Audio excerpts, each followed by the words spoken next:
bang, bang. Hello बच्चों, कैसे हो आप लोग। बच्चों आशा करता हूं कि आप अच्छे होंगे।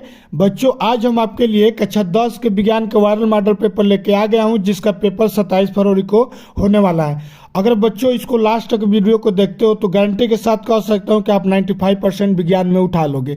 इसमें बच्चों हम लोग पूरे किताब का बहुविकल्पी लिया हूं, जो हर साल पूछे गए हैं पिछले सालों में।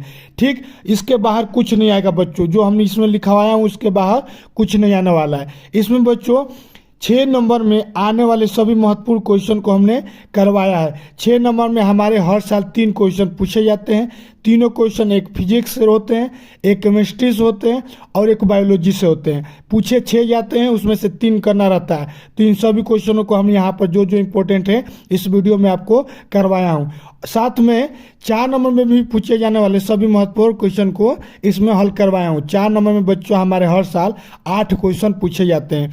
8 क्वेश्चन में जिसमें 3 हमारा फिजिक्स का होता है, 2 केमिस्ट्री का होता है और 3 हमारा बायोलॉजी से आता है। तो ये जितना भी क्वेश्चन है बच्चों, जो हमारा मॉडल पेपर, नया मॉडल पेपर जो है, ये जो मॉडल पेपर है एकदम जो इस साल पेपर आने वाला है, एकदम उसी की भांति हमने इस वीडियो में लास्ट तक आपको करवाया है। जिसमें बच्चों 2016, 17, 18, 19, 20 और 22 में पूछे गए जो जो महत्वपूर्ण क्वेश्चन है उसको हमने सेलेक्ट किया है और उसको अपने भाषा में लिख के आपको बताऊंगा कि कैसे कितना लिखना है। एग्जामिनर आपको फुल नंबर देगा। तो बच्चों अगर इस वीडियो को लास्ट तक देखते हो तो गारंटी के साथ कहता हूं कि आप 95% उठा लोगे और पता चलेगा कि पेपर कैसे लिखा जाता है। तो ठीक है बच्चों, तो चलिए शुरू करते हैं बिना किसी देरी के। और आप हमारे चैनल पर नए हैं तो चैनल को सब्सक्राइब और लाइक करते जाइए। ठीक है बच्चों, तो चलिए देखते हैं कौन कौन से इंपॉर्टेंट क्वेश्चन है। तो देखिए बच्चों, हमारा जो विज्ञान का पेपर आएगा 70 नंबर का होता है। 70 में 70 नंबर का होता है, जिसमें एक उपखंड नंबर क होता है, उसमें हमारा 20 नंबर का आता है। 20 में 20 नंबर के अगर उठाना चाहते हैं तो इस पूरे बहुविकल्पी देखिए। तो चलिए सबसे पहले हम लोग क्या करते हैं, उपखंड क को करते हैं कि 20 बहुत इंपॉर्टेंट क्वेश्चन कौन है। तो चलिए यहाँ पर देखिए बच्चों, प्रश्न नंबर 1 कह रहा है कि वाहनों में पीछे के दृश्य को देखने के लिए लौह दर्पण द्वारा आवर्धन है। बच्चों ये जो क्वेश्चन है पिछले साल पूछा गया था।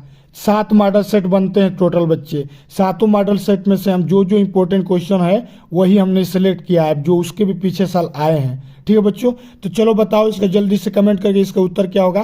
कह रहा है कि वाहनों में पीछे के दृश्य को देखने के लिए लौह दर्पण द्वारा आवर्धन, जो आवर्धन होता है क्या होता है, 1 से कम होता है, 1 से अधिक होता है, 1 होता है या 1 से कम या अधिक होता है। तो बच्चों इसका सही आंसर क्या हो जाएगा, 1 से हमेशा कम होता है। किसके लिए, क्योंकि हम लोग जो पीछे दर्पण लगा होता है बच्चों, वो हमारा क्या होता है, दर्पण उत्तल दर्पण होता है। और उत्तल दर्पण में हमेशा हमारा जो इमेज बनता है छोटा बनता है, इसी कारण 1 से क्या होता है, कम होता है। यानी ऑप्शन नंबर हमारा क्या हो जाएगा, ए सही हो जाएगा। ठीक है बच्चों, उसी प्रकार देखो अगला प्रश्न कह रहा है, प्रश्न नंबर 2 कि परावर्तन के नियम लागू होता है। ये भी इंपॉर्टेंट क्वेश्चन बच्चों पिछले साल पूछा था, ध्यान से सुनो। कह रहा है कि परावर्तन के नियम लागू होता है। जो परावर्तन नियम होता है किस पे लागू होता है, केवल अवतल दर्पण में, केवल उत्तल दर्पण में, केवल समतल दर्पण में या सभी दर्पणों में। तो बच्चों ये बताओ, जो परावर्तन का नियम होता है सभी के सभी दर्पणों के लिए होता है, उत्तल दर्पण हो, अवतल दर्पण हो या समतल दर्पण हो। अगर उस पर प्रकाश की किरणें जाएगी तो वो क्या होगा, परावर्तन होता है। यानी ऑप्शन नंबर हमारा चौथा हो जाएगा सही, डी। ठीक है बच्चों, अगला प्रश्न देखो बच्चों। अगला प्रश्न कह रहा है कि निम्नलिखित में किसके द्वारा अनंत पर स्थित किसी बिंब का प्रतिबिंब अत्यधिक छोटा बनेगा। बच्चों ये बहुत इंपॉर्टेंट क्वेश्चन है, ये हमारा दर्पण से पूछा जाने वाला क्वेश्चन है। इसमें कह रहा है, ध्यान से सुनो, क्वेश्चन ये कह रहा है कि कोई भी मतलब अनंत पर स्थित कोई बिंब है, उसका प्रतिबिंब बहुत छोटा किस दर्पण में बनता है। ठीक है बच्चों, ऑप्शन देखो, ऑप्शन देगा केवल अवतल दर्पण में, केवल उत्तल दर्पण में। ऑप्शन सी दिया है केवल उत्तल लेंस में। ऑप्शन डी दिया है अवतल अंश दर्पण उत्तल लेंस दर्पण। तो उत्तल लेंस दर्पण दिया है। तो बच्चों इसका सही आंसर क्या हो जाएगा? डी नंबर, अवतल दर्पण, उत्तल दर्पण, चाहे उत्तल लेंस, सभी प्रकार के लेंसों में अनंत पे रखेंगे तो उसमें क्या बनेगा? छोटा प्रतिबिंब बनता है, अगर अनंत पे रहेगा तो। ठीक है बच्चों, तो ऑप्शन नंबर हमारा डी सही हो जाएगा। ठीक है बच्चों, चलो अब आगे बढ़ते हैं। प्रश्न नंबर चौथा देखिए। प्रश्न नंबर चौथा कह रहा है कि दोपहर के समय सूर्य श्वेत प्रतीत होता है क्योंकि दोपहर के समय सूर्य हमारा एकदम सफेद दिखाई देता है, क्यों? यहाँ पर ऑप्शन देख रहा है, प्रकाश का न्यूनतम प्रकीर्णन होता है, या सभी वर्णों का प्रकीर्णन हो जाता है, या नीले वर्णों का स्वाधिक प्रकीर्णन हो जाता है, या लाल वर्णों का प्रकीर्णन होता है। तो बच्चों सुबह और शाम में हमारा क्या होता है? नीले रंगों का क्या होता है? स्वाधिक प्रकीर्णन होता है। लेकिन बच्चों जब यहाँ पर पूछ रहा है दोपहर की बात, तो दोपहर में बच्चों हमारा जो प्रकाश का न्यूनतम प्रकीर्णन होता है। क्यों न्यूनतम होता है? क्योंकि उस समय क्या होता है? एकदम सिद्ध पे आता है, मतलब एकदम बीचों बीच रहता है सूर्य, ना पूर्व रहता है ना पश्चिम रहता है, तो लाइट होती है डायरेक्ट हमारे यहाँ कांटेक्ट में आती है। ठीक, तो उस समय हमारा क्या होता है? प्रकाश का जो प्रकीर्णन होता है बहुत ही कम होता है। इसीलिए क्या होता है? श्वेत मतलब कि सफ़ेद दिखता है। जो बच्चों आपको कलर भले ही सूर्य का आपको पीला दिखता है लेकिन, या लाल दिखता है, लेकिन बच्चों उसका वास्तव में रंग देखेंगे जैसे ही यहाँ से पृथ्वी से ऊपर, मतलब अपने वायुमंडल से ऊपर निकल के जाएंगे तो उसका रंग कैसा है? श्वेत है, यानी एकदम उजर है, यानी सफ़ेद है। ठीक है बच्चों, आइए अगला प्रश्न देखिए। अगला प्रश्न कह रहा है कि प्रकाश नेत्र में प्रवेश करता है तो अधिकांश अपवर्तन कहाँ होता है? जब प्रकाश नेत्र में प्रवेश करता है तो अधिकांश अपवर्तन कहाँ होता है बच्चों? क्रिस्टलीय लेंस पे, कार्निया पर, परितालिका पर, या पुतली पर? तो बच्चों इसका हमारा सही आंसर क्या हो जाएगा? कार्निया पे जब प्रकाश इंटर करता है तो कहाँ पर होता है? कार्निया पे अपवर्तन होता है। ये बहुत इंपॉर्टेंट क्वेश्चन है बच्चों, इसको एकदम पढ़ के जाना। ठीक है, चलो अब आगे बढ़ते हैं। प्रश्न नंबर 6 पे बढ़ते हैं। अब देखो बच्चों, प्रश्न नंबर 6 कह रहा है, 6 नंबर कह रहा है कि एसी जनित्र को डीसी जनित्र में परिवर्तित करने के लिए उपयोग किया जाता है, उपयोग होता है। यहाँ पर ऑप्शन दिया है सर्पी वलय, या ब्रश, विभक्त वलय, या अधिक प्रबल चुंबकीय क्षेत्र, या तार का आयताकार पास। तो बच्चों एसी जनित्र को डीसी जनित्र में परिवर्तित करने के लिए हम लोग जो यूज करते हैं वो क्या होता है? विभक्त वलय होता है। ये बहुत इंपॉर्टेंट क्वेश्चन है, लाइट से पूछा जाने वाला है। ठीक है बच्चों, तो ऑप्शन नंबर बी को आप मारिएगा। ठीक, उसी प्रकार देखिए आगे अगला प्रश्न कह रहा है बच्चों, कह रहा है कि किसी दिए गए तार की प्रतिरोधकता के लिए निर्भर करता है तार की लंबाई पर, मोटाई पर, आकृति पर, या पदार्थ की प्रकृति पर। तो बच्चों जो प्रतिरोध होता है, प्रतिरोधकता किस पे निर्भर करता है? यहाँ पर 4 ऑप्शन दिया है ना, ऑप्शन नंबर हमारा डी सही हो जाएगा, प्रकृति पर ही निर्भर करता है। ठीक है बच्चों, ना लंबाई मोटाई आकृति पर नहीं, किस पे करता है? प्रकृति पर करता है। ये वाला क्वेश्चन बहुत पूछा गया है बच्चों, इसको एकदम ध्यान से पढ़ना। ठीक है बच्चों, चलो आगे बढ़ते हैं प्रश्न नंबर 8 पे। प्रश्न नंबर 8 देखिए, कह रहा है कि निम्नलिखित में से कौन सा या कौन से ऊष्मा शोषी प्रक्रम है? ठीक है बच्चों, प्रश्न देखिए क्या कर रहा है, निम्न में से कौन सा ऊष्मा शोषी प्रक्रम है? ऑप्शन दिया है सल्फ्यूरिक अम्ल का तनुकरण, शुष्क बर्फ का संघन, या जल का वाष्पीकरण, या जल वाष्प का संघनन। ये इंपॉर्टेंट क्वेश्चन है, फिक्स है इस बार केमिस्ट्री। ये हाँ देखिए बच्चों, ये 8वां नंबर जो है हमारा केमिस्ट्री से अभी स्टार्ट हो गया, 7 हमारा फिजिक्स से आता है और 6 हमारा केमिस्ट्री से आता है, और फिर हमारा 7 कहाँ से आता है? बायोलॉजी से आता है। इसी प्रकार से हमारा पेपर मॉडल सेट जो होता है 20 बना रहता है। तो यहाँ पर देखिए ये केमिस्ट्री से पूछा गया है कि ऊष्मा शोषी प्रक्रम कौन है? तो यहाँ पर ऑप्शन नंबर हमारा हो जाएगा जल का वाष्पीकरण जो है हमारा ऊष्मा शोषी प्रक्रम है, यानी ऑप्शन नंबर सी सही हो जाएगा बच्चों। ठीक है बच्चों, अब अगला प्रश्न देखो 9वां नंबर, ये बहुत इंपॉर्टेंट क्वेश्चन है। कह रहा है कि एसिटिक एसिड का क्रियात्मक समूह है। एसिडिक एसिड पूछ रहा है, एसिड से हमारा फिक्स है कि पूछेगा। तो यहाँ पर बच्चों ऑप्शन नंबर ए दिया है कि सी और ओ का आपस में बॉन्ड बताया है, ओ एच का आपस में क्या बताया है, बॉन्ड बताया है, या सी ओ एच ओ का या सी एच ओ का। तो बताओ इसमें से कौन क्रियात्मक समूह है एसिडिक एसिड का। इसका हम ये बहुत बार इसका बताए हैं आपको। तो कमेंट करके बताओ कि ए होगा, बी होगा, सी होगा या डी होगा। तो बच्चों इसका हमारा सही आंसर क्या हो जाएगा, बी हो जाएगा। यानी ओ एच जो होता है हमारा क्या होता है, एसिटिक एसिड का क्रियात्मक समूह होता है। ठीक है बच्चों, अब आगे देखो प्रश्न नंबर 10वां देखो, कह रहा है कि किसी एल्कीन का सूत्र है C4H10, C4H6, C4H8 या C4N12। एल्कीन, एल्केन और ये एल्काइन हमेशा पूछे जाने वाले प्रश्नों में से, इसको एकदम कंठस्थ करके जाइए। तो ये हम बच्चों जो एल्कीन पूछ रहे हैं ना, तो यहाँ पर ना जो C की वैल्यू होगी उसका दुगुना हमारा H की वैल्यू होता है। तो देखो कहाँ पर है, यहाँ पर 4 है और H की वैल्यू 10 है ना, दुगुना नहीं है, यहाँ पर 4 है, H की वैल्यू 6 है ना, 2 कम है ना, यहाँ पर भी नहीं है, यहाँ पर 4 है और H की वैल्यू 8 है, दुगुना है ना, यानी ऑप्शन नंबर सी सही हो जाएगा। ठीक है बच्चों, आयन तो होता ही नहीं है, H होता है। ठीक है, अब अगला प्रश्न देखिए, प्रश्न नंबर 11 कह रहा है, ये क्वेश्चन बहुत इंपॉर्टेंट है कि पॉलीथीन किस यौगिक से बनता है। ये आपको कमेंट में करके बताओ बच्चों, कमेंट बॉक्स में जल्दी से बताओ इसका आंसर क्या होगा। ये हम बहुत बार आपको बताएं। ठीक, यहाँ पर ऑप्शन दिया है एथेन, बी कह रहा है एथीन, सी कह रहा है प्रोपीन, डी कह रहा है एथाइन। तो बच्चों इसका हमारा आंसर सही हो जाएगा, एथीन जो होता है हमारा क्या होता है, पॉलीथीन के यौगिक हो। ठीक, पॉलीथीन हमारा क्या होता है, एथीन से ही बनता है।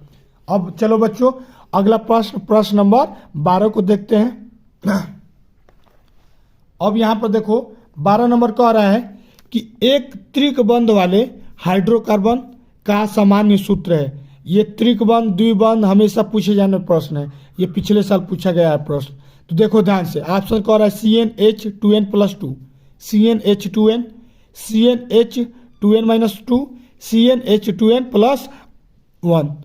तो बच्चों इसका हमारा सही हो जाएगा, जो हमारा त्रिकबंध का जो होता है हाइड्रोकार्बन का जो सामान्य सूत्र होता है CnH2n-2 होता है, -2 होता है। ठीक है बच्चों, यानी ऑप्शन नंबर सी सही है।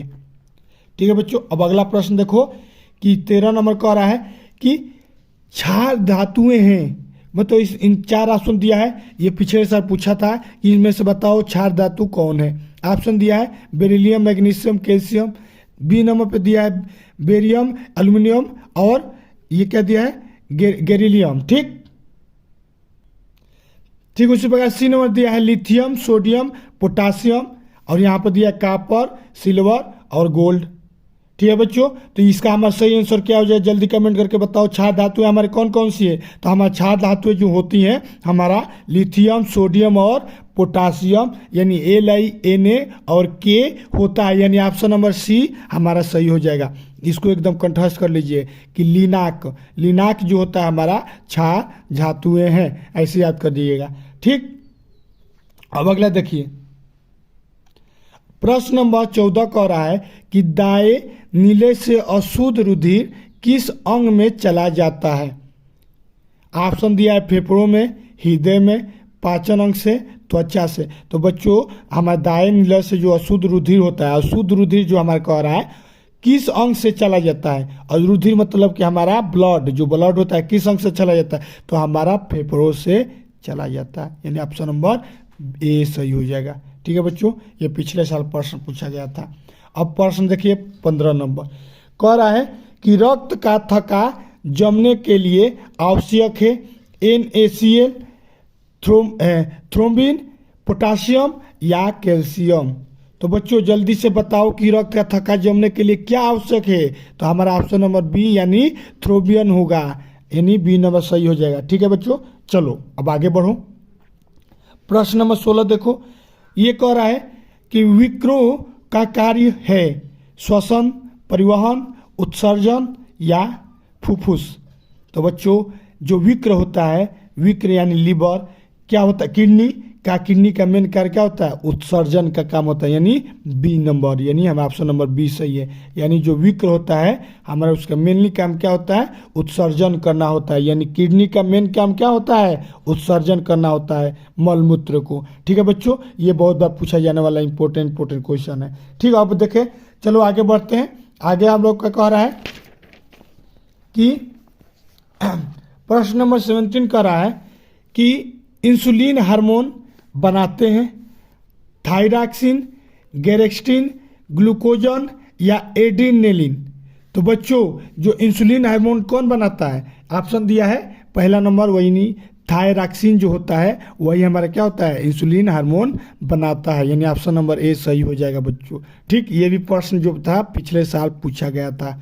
ये देखो, ये 18 नंबर, ये वाला प्रश्न पिछले साल, उसके पिछले साल, लगातार ये 3 साल पूछा है। इसको ध्यान से देखो। कह रहा है कि पत्तियों द्वारा कायिक प्रवर्धन होता है पुदीनों में, आलू में, बायोफिल्म में या सभी में।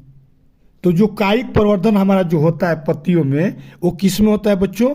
बायोफिल्म में होता है। यानी ऑप्शन नंबर सी हमारा सही हो जाएगा यहाँ पर बच्चों।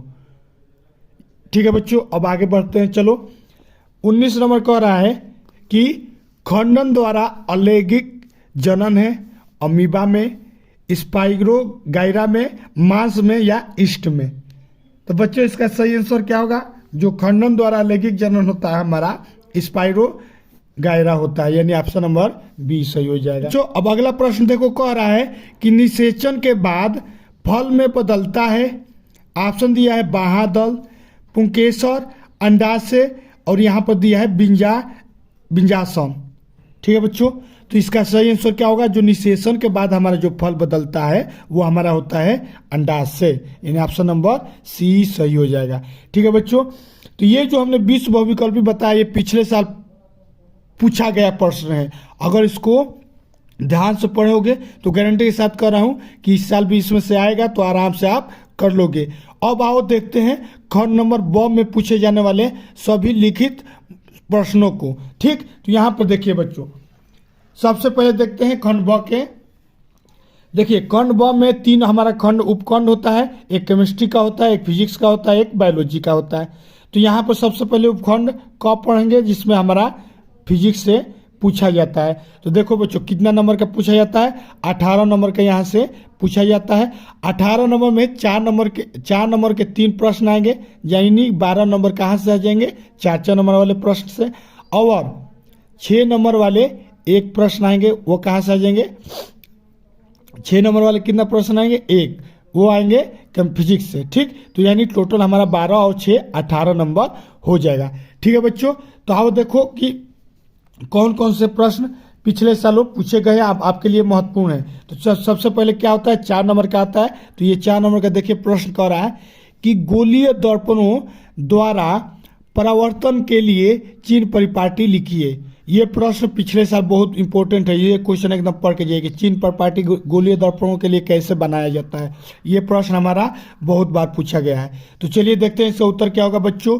देखिए, कैसे लिखना है कॉपी, कैसे चित्र बनाना है, सब हम आपको अब इस वीडियो के माध्यम से बनाएंगे। ठीक, तो यहाँ पर देखिए कह रहा है कि सबसे पहले इसे चित्र बनाइएगा। प्लस का चित्र बनाइएगा। एक्सिस 2 होता है, एक वाई एक एक्स होता है। इसमें हमारा क्या होता है? प्लस होता है। ये वाला हमारा क्या होता है? प्लस होता है। ये वाला पार्ट माइनस, ये वाला पार्ट माइनस होता है। यानी ऋणात्मक ऋणात्मक, धनात्मक धनात्मक। जैसे यहाँ से ये हमारा मूल बिंदु होता है बच्चों। आप बहुत बार पढ़ोगे कि ये मूल बिंदु से जब इधर बढ़ते हैं तो क्या होता है? प्लस होने लगता है। बढ़ना जितना बढ़ेंगे उतना क्या होगा? प्लस होगा। अब मूल बिंदु से जैसे ही पीछे जाएंगे वो क्या होगा? माइनस होता है। गिनती पढ़े ना, 0 से 1 2 3 4 5 ऐसे जाएंगे इन्फिनेटिव ले, प्लस में जाएंगे। आप पीछे क्यों जाते हैं तो माइनस में। ठीक उसी प्रकार अगर ऊपर क्यों जाएंगे तो क्या होगा? हमारा प्लस होगा। और नीचे क्यों जाएंगे तो हमारा माइनस होगा। तो इसी प्रकार से हम लोग क्या करेंगे? चित्र बनाएंगे। अब यहाँ से हम लोग का जो किरण होता है, किरण की दिशा हमेशा बाईं ओर से डाली जाती है। ठीक है बच्चों, कहाँ से डाली जाती है? बाईं ओर से। इधर से नहीं डाली जाती है, बाईं ओर से डाली जाती है। तो ऐसे तीर डाला देना, ये मतलब कि किरण की रेखा इधर से आ रही है। ठीक, और उसके बाद इतना चित्र बना देना। उसके बाद लिख देना जो जो टॉपिक बता रहा हूँ। यहाँ पर ऐसे टॉपिक लिखना। लिखना कि दर्पण में दूरियों के चिन्ह, जो दर्पण होता है उसके जो दूरियों का चिन्ह निर्देशांक ज्यामिति के प्रणाली के अनुसार निर्धारित किया जाता है। हमने अभी बताया ना किसके अनुसार है, निर्देशांक ज्यामिति, प्लस माइनस जैसे जैसे एक्स एक्सिस वाई एक्सिस है सेम उसी प्रकार निर्धारित होता है। ठीक है बच्चों, इतना एक लाइन लिखिएगा। फिर लिखिएगा इसके अनुसार, तो ठीक है आपको तो पता चल गया कि निर्देशांक ज्यामिति होता है, तो कैसे होता है, तो लिखिएगा इसके अनुसार दर्पण के ध्रुव को मूल बिंदु मुख्य अक्ष को लंबवत ध्रुव से गुजरने वाली रेखा को वाई अक्ष मानते हैं। ठीक है बच्चों, यानी कि ये वाला पॉइंट है, ये वाला जो पॉइंट है, ये जो मूल बिंदु है, इसी को दर्पण का मूल बिंदु मानते हैं। आप यहाँ पर कोई भी दर्पण, उत्तल दर्पण हो तो ऐसे, अच्छा अवतल दर्पण हो तो इस पे ऐसे ही बनाएंगे। तो इसका मूल बिंदु कहाँ रहा है, ये हमारा दोनों दर्पण बना दिया, तो इसका दोनों का मूल बिंदु हम लोग इसी भी सेंटर वाले पॉइंट को मानेंगे। ठीक, अब हमारा कोई वस्तु मान लीजिए यहाँ से डाला जाएगा, प्रकाश किधर से आएगा बच्चों, इधर से आएगा, और उसका प्रतिबिंब मान लीजिए यहाँ कहीं बनना है। ठीक, अगर यहाँ बनना है तो यहाँ पर देखो नीचे की ओर, इस लाइन से क्या है, नीचे की ओर बनना है, और इस लाइन से पीछे की ओर बनना है, मतलब बाईं ओर बनना है। तो बाईं ओर बनेगा तो हमारा माइनस हो जाएगा, और नीचे की ओर बनना है तो भी हमारा क्या हो जाएगा, माइनस हो जाएगा। तो यानी इसका प्रतिबिंब भी माइनस होगा और इसकी दूरी भी क्या होगी, माइनस होगी। मान लीजिए यहाँ से कोई ऑब्जेक्ट है, इसकी लाइट यहाँ जा रही है, इस दर्पण पर गिर रही है, इसका प्रतिबिंब पीछे बनना है, यहाँ बनना है, चाहे यहाँ बनना है, तो यहाँ से तो वस्तु की जो दूरी होगी माइनस में होगी, लेकिन इसका प्रतिबिंब की दूरी जो होगी क्या होगी, प्लस में होगी, क्योंकि यहाँ से जो ये बीम है या जो हमारा दर्पण है, दर्पण के कहाँ, दाईं दिशा में बनना है। तो दाईं दिशा में बनना है तो प्रतिबिंब की दूरी तो प्लस होगी, लेकिन वस्तु की दूरी यहाँ पर माइनस होगी। तो इसी के अनुसार हम लोग क्या करते हैं, हम लोग निर्देशांक ज्यामिति को लेकर हम लोग बताते हैं कि प्लस कहाँ होगा और कब माइनस होगा। ठीक है बच्चों, तो आज समझ में आ गया ना बच्चों कैसे प्लस होगा और कैसे माइनस होगा। ठीक, तो यहाँ पर दो अक्ष होता है, ये क्या होता है, एक्स कहलाता है, और ये हमारा वाई अक्ष कहलाता है। इन दोनों के जो मूल बिंदु होता है इसी को दर्पण का मूल बिंदु कहते हैं। ऐसे लिख दीजिएगा पेपर में। ठीक, अब आगे देखिए, ये वाला चित्र पक्का बनाइएगा, इसको प्रैक्टिस कर लीजिए। ये प्रश्न आएगा, पिछले साल भी आया था, इस साल भी आएगा, 100% कह रहा हूँ। ठीक, अब आगे देखिए, और इसमें लिखिएगा कि जो गोलीय दर्पण पर प्रकाश सदैव बाईं ओर से डाली जाती है, हमने अभी आपको बताया ना, हमेशा बाईं ओर से डाली जाएगी। ये जो प्रकाश आएगा हमेशा इधर से आएगा।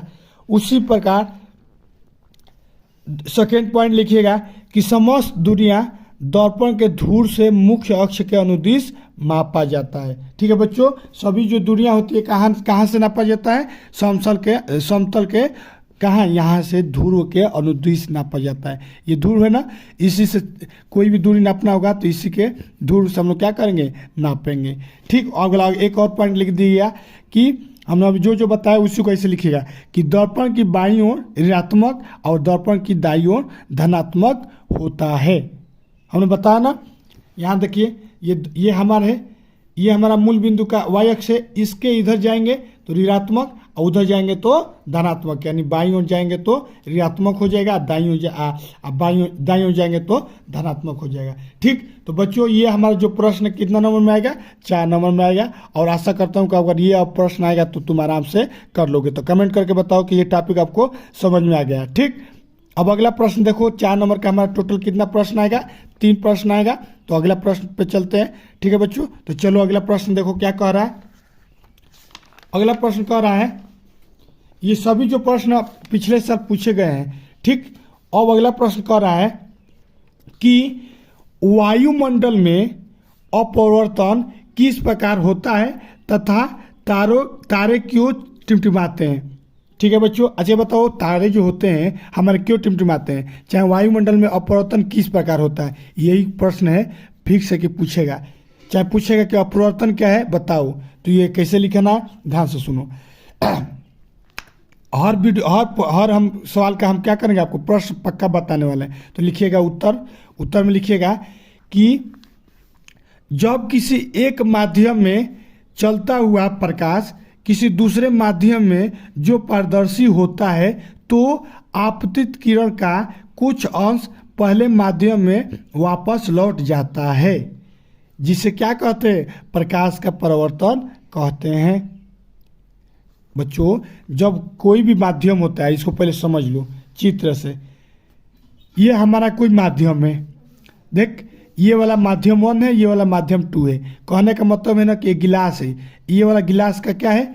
गिलास है, और ये नीचे वाला हमारा क्या है? पानी है। ठीक, अब हम लोग क्या करेंगे, जब ये किरण है, ये किरण की रेखा है, तो जब किरण की रेखा एक माध्यम से चल रही है, और जब एक माध्यम से चल के अब ये नीचे वाला ये माध्यम को क्रॉस करेगी, तो क्या होगा? जब दूसरे माध्यम में जैसे एंट्री करेगा, जैसे पानी में एंट्री करेगा, क्या होगा? जो प्रकाश की किरण होगी उसके सतह पे ये जो पानी का यहाँ पर सतह रहेगा, क्या होगा? रिफ्लेक्ट हो जाएगा। जिस एंगल से आएगा उसी एंगल से रिफ्लेक्ट हो जाता है। कितना? कुछ अंश। अभी लिखा ना, कुछ अंश क्या होता है? ये आता है तो बच्चों क्या होता है? रिफ्लेक्ट हो जाता है। और जो बाकी के जो अंश होते हैं वो क्या होता है? यहाँ से सीधी आ रही है तो यहाँ से सीधी जानी चाहिए। अब मान लीजिए हमारा क्या है? गिलास है, तो गिलास से निकल के जब पानी में घुस रही है तो क्या होना चाहिए?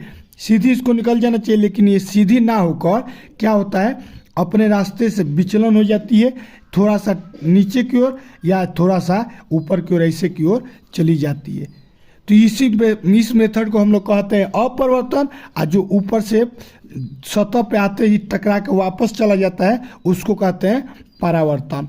ये इसे लिखिएगा, ये वाला चित्र बना दीजिएगा। ठीक, तो यहाँ से ध्यान से देखिए, तो वही ये पहला लाइन क्या कर रहा है कि जब एक माध्यम से, पहला लाइन कह रहा है कि जब एक माध्यम से चलता हुआ प्रकाश किसी दूसरे माध्यम में जो पारदर्शी होता है, तो आपतित किरण का कुछ अंश पहले माध्यम में वापस लौट जाता है। तो जो वापस लौट के जाता है उसको कहते हैं परावर्तन।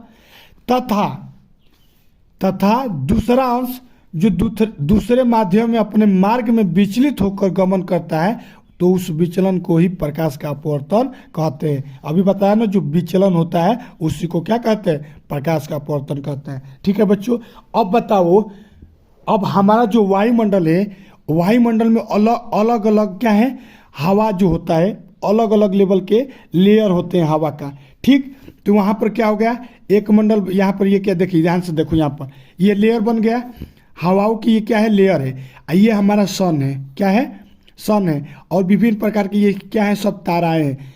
तो तारा से जब प्रकाश इस पे आता है, ध्यान से देखो, जब तारा का प्रकाश इस पे आएगा तो इस लेयर से जब इस लेयर में आएगा, तो ये वाला जिसे बताया, तो लेयर पे आएगा तो कुछ तो रिफ्लेक्ट हो जाएगा, लेकिन कुछ अंश क्या होगा? जैसे यहाँ आएगा तो रिफ्लेक्ट होकर ये क्या होगा? थोड़ा सा अपना दिशा बदल देगा एक लेयर में, फिर एक लेयर से दूसरे लेयर में जाएगा तो क्या होगा? दूसरा अपना फिर दिशा बदल लेगा, फिर दूसरे लेयर से तीसरे लेयर में जाएगा तो अपना दिशा बदल लेगा, फिर उसी प्रकार लास्ट वाला लेयर में आएगा। तो जब हम लोग तारे को यहाँ से ये वाला पार्ट को देखेंगे, ये मान लीजिए हम तारा है हमारा, इसको अगर हम यहाँ पर खड़े हैं, ये मान लीजिए आप खड़े हैं, ठीक, यहाँ से जब आप तारे को देख रहे हैं तो यहाँ पर विभिन्न प्रकार का लेयर है ना, अलग अलग क्या है? हमारा माध्यम है। और जब हम तारे को देखेंगे तो यहाँ से जब प्रकाश आएगा तो माध्यम में क्या होगा? जो लाइट है इधर उधर घूमते हुए आपके आंखों तक आएगी। लेकिन हमारा तारा टिमटिमाता नहीं है, लेकिन अब क्या होगा? आंखों पे सही से नहीं पड़ेगा लाइट। क्यों नहीं पड़ेगा? कभी इधर जाएगा कभी इधर जाएगा, तो आपको लगेगा कि तारा क्या हो रहा है? टिमटिमा आ रहा है। ठीक है बच्चों, अब समझ में आ गया क्यों टिमटिमाता है? ऐसे कहिएगा, कोई पूछेगा आपसे कि बताओ बच्चों कि हमारा तारा टिमटिमाता है, टिमटिमाता नहीं है। वो क्या है? कहना कि जो अपवर्तन के कारण हमारा तारा टिमटिमाता है, क्योंकि वहाँ पर लेयर जो होता है, लेयर होने के कारण हवा के लेयर होता है, उसमें अपवर्तन हो रहा है। जैसे आ रहा है एक लेयर से दूसरे लेयर में घुस रहा है तो क्या हो रहा है? उसका अपना रास्ता बदल दे रहा है, हल्का हल्का सा विचलन हो जा रहा है। जैसे आ रहेगा सीधा नहीं आकर पहले नीचे आएगा। माध्यम के ऊपर डिपेंड करता है संघन कौन है, घनन कौन है, उस पर डिपेंड करता है। ठीक है बच्चों, तो इसीलिए हमारा तारा क्या होता है? टिमटिमाता है। तो ऐसे लिख दीजिएगा कि वायुमंडल में हवा की कई परतें होती हैं। ये परतें तारों की रोशनी के पथ को विचलित कर देती है, जिसके कारण रोशनी नज़रों को ओझल प्रकट करती है, जिससे इसलिए तारे टिमटिमाते हैं। ठीक है बच्चों, अब आओ अगला प्रश्न। अगला प्रश्न हमारा चौथा नंबर का जो आता है, ये प्रश्न है 4 नंबर में भी ये भी पूछा जाता है। ठीक, तो यहाँ पर पूछेगा 4 नंबर में, ये भी पिछले साल पूछा जाने वाला प्रश्न है। कह रहा है कि 2 ओम 3 ओम तथा 6 ओम के 3 प्रतिरोधिकताओं को किस प्रकार सुनिश्चित करें कि कुल प्रतिरोध 4 ओम हो, 1 ओम हो। ठीक है बच्चों, ये हमारा क्या है, न्यूमेरिकल है, ओम से रिलेटेड है। तो सबसे पहले बच्चों इसको करने से पहले यहाँ से एक टेक्निक पहले हम आपको फार्मूला बता दे रहे हैं। जो ओम होता है प्रतिरोध होता है, यहाँ से ध्यान से देखो, ये हमारा क्या होता है, प्रतिरोध का चिन्ह होता है, इसको आर से डिनोट करते हैं। तो हमारे यहाँ पर देखो 2 होता है, 1 ओम है, ये आर 1 हो गया, तो मान लो एक R1 है। उसी प्रकार एक और हम ओम को क्या करना है, सीरीज में जोड़ रहे हैं, ये क्या हो गया, R2 हो गया। तो ये हमारा क्या है, एक प्रकार का श्रेणी क्रम में है, यहाँ से आगे, आगे से आगे एक और जुड़ जाएगा यहाँ पर, तो ये 3 हो गया, R3 हो गया। तो ये हमारे सब क्या है, सीरीज क्रम में है, लाइनें से 1 2 3। तो जब लगातार एक सीरीज में एक दूसरा सीरीज जोड़ेंगे तो हमारा जो इसका टोटल जो हमारा आर आएगा, जो टोटल प्रतिरोध होगा वो क्या होगा, R1 होगा, R2 होगा और R3 होगा। ठीक है बच्चों, तीनों को जोड़ देना है, तो वही हमारा क्या होगा, आर मोल। जैसे मान लीजिए हमारा 5 है, ये 6 है और ये 7 है, तो ऐसे कर दीजिए 5 + 6 + 7 आपस में क्या कर देंगे, जोड़ देंगे, तो आर की वैल्यू कितना हो जाएगी, 18। ठीक है बच्चों, यानी आर जो टोटल इसका आर होगा 18 होगा। तो ये हमारा क्या है, श्रेणी क्रम कहलाता है। क्या कहलाता है, श्रेणी क्रम में होता है। तो हम लोग क्या करते हैं, लाइनें से जोड़ देते हैं। लेकिन एक सिचुएशन ये आता है कि मान लीजिए हमारा क्या है, ये हमारा प्रतिरोध है, अब यहाँ से एक और तार लेंगे, एक और प्रतिरोध जोड़ देंगे, और फिर इस तार को इस तार में मिला देंगे, आगे जोड़ देंगे, एक और तार ले लेंगे, ऐसे मिलाएंगे, आगे करके इसे जोड़ देंगे, फिर आगे चल जाएंगे। तो अब बताओ बच्चों, यहाँ से जब हम लाइट जाएगी और इधर जब क्रॉस होगी, तो यहाँ से तो सीरीज में नहीं है, यहाँ से लाइट आएगी, एक सीधे चली जाएगी, एक इधर चली जाएगी, एक इधर चली जाएगी, यहाँ पर बराबर 3 हिस्सा डिवाइड कर देगी। यहाँ पर कोई डिवाइड नहीं कर रही है, लेकिन यहाँ पर अलग अलग डिवाइड करेगी, तो यहाँ पर प्रतिरोध अलग काम करेगा, यहाँ पर अलग और यहाँ पर अलग। तो ये मान लो R1 है, ये R2 है और ये R3 है, तो इसको हम लोग कहते हैं समांतर क्रम में जुड़ा है। ठीक है, क्योंकि यहाँ से अलग अलग होके अलग अलग तारों में जा रहा है, लेकिन यहाँ पर एक ही तार में जा रहा है। तो ये श्रेणी क्रम में और ये समांतर क्रम में। तो इसके लिए जब R1 निकालेंगे तो ऐसे निकालिएगा, 1/R करके इन तीनों का 1/R1 + 1/R2 + 1/R3 ऐसे जोड़िएगा।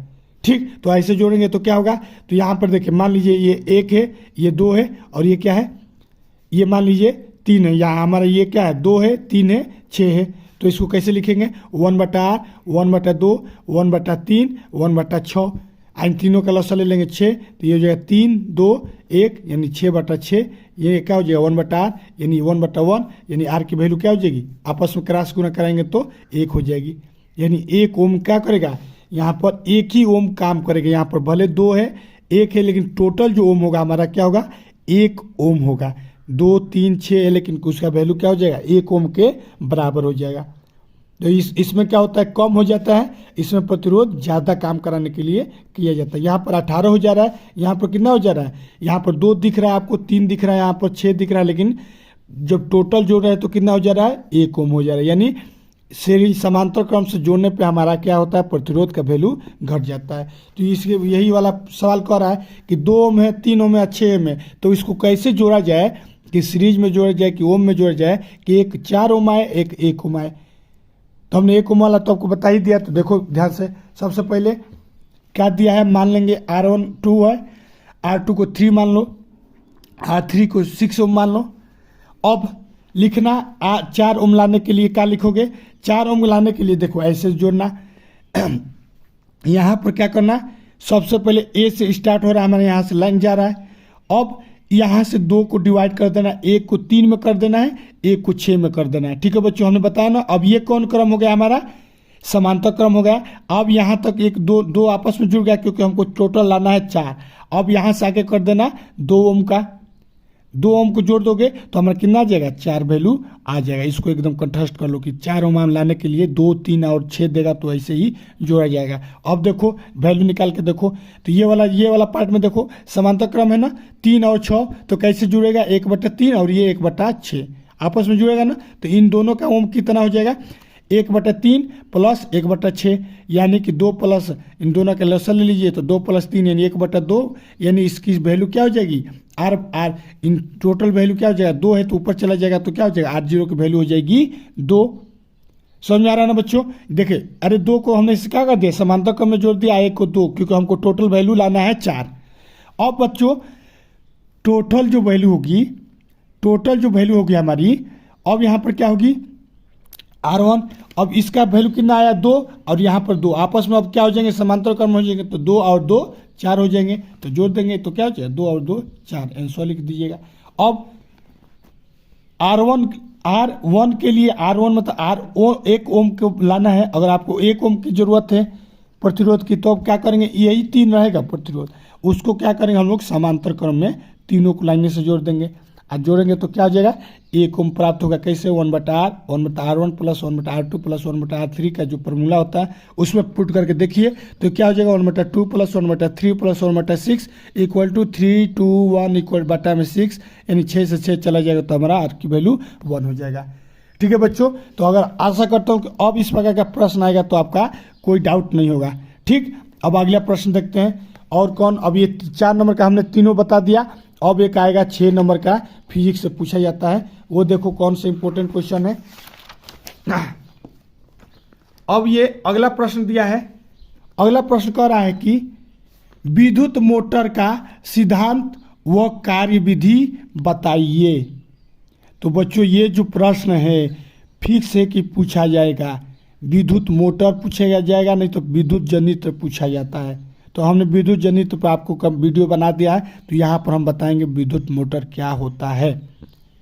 ठीक है बच्चों, अब देखो विद्युत मोटर ऐसे हेडिंग डालना, विद्युत मोटर। अब होता क्या है विद्युत मोटर, समझो। विद्युत मोटर वो होता है जो, जैसे लिखना है कि विद्युत मोटर एक ऐसा यंत्र है जो विद्युत ऊर्जा को यांत्रिक ऊर्जा में बदलता है या रूपांतरित करता है। ये हेडिंग एक परिभाषा में ऐसे लिख दीजिएगा। क्या, जो विद्युत ऊर्जा होता है, हमारे घरों में विद्युत ऊर्जा आता है, उसको किस में बदल जाता है, यांत्रिक ऊर्जा में। यांत्रिक ऊर्जा क्या कहलाता है, कोई भी बल वाला काम करना, जैसे पंखा हमारे घूम रहा है, मोटर चल रहा है, हम लोग चलते हैं, तो वो सब क्या है, मैकेनिकल काम है। एक लेबर काम करता है तो कौन काम करता है, मैकेनिकल काम करता है, यानी यांत्रिक काम करता है, उसी को यांत्रिक ऊर्जा कहते हैं।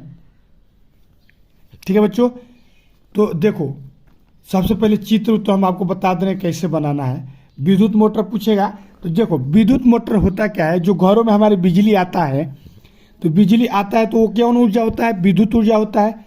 अब वो विद्युत ऊर्जा को हम लोग यांत्रिक ऊर्जा में बदलने के लिए, जैसे हमारा जो पंखा होता है, सभी घर में पंखा तो होगा ही, पंखा होता है तो बिजली आता है, पंखा क्या होता है, घूमने लगता है, यांत्रिक ऊर्जा में कन्वर्ट होकर घूमने लगता है।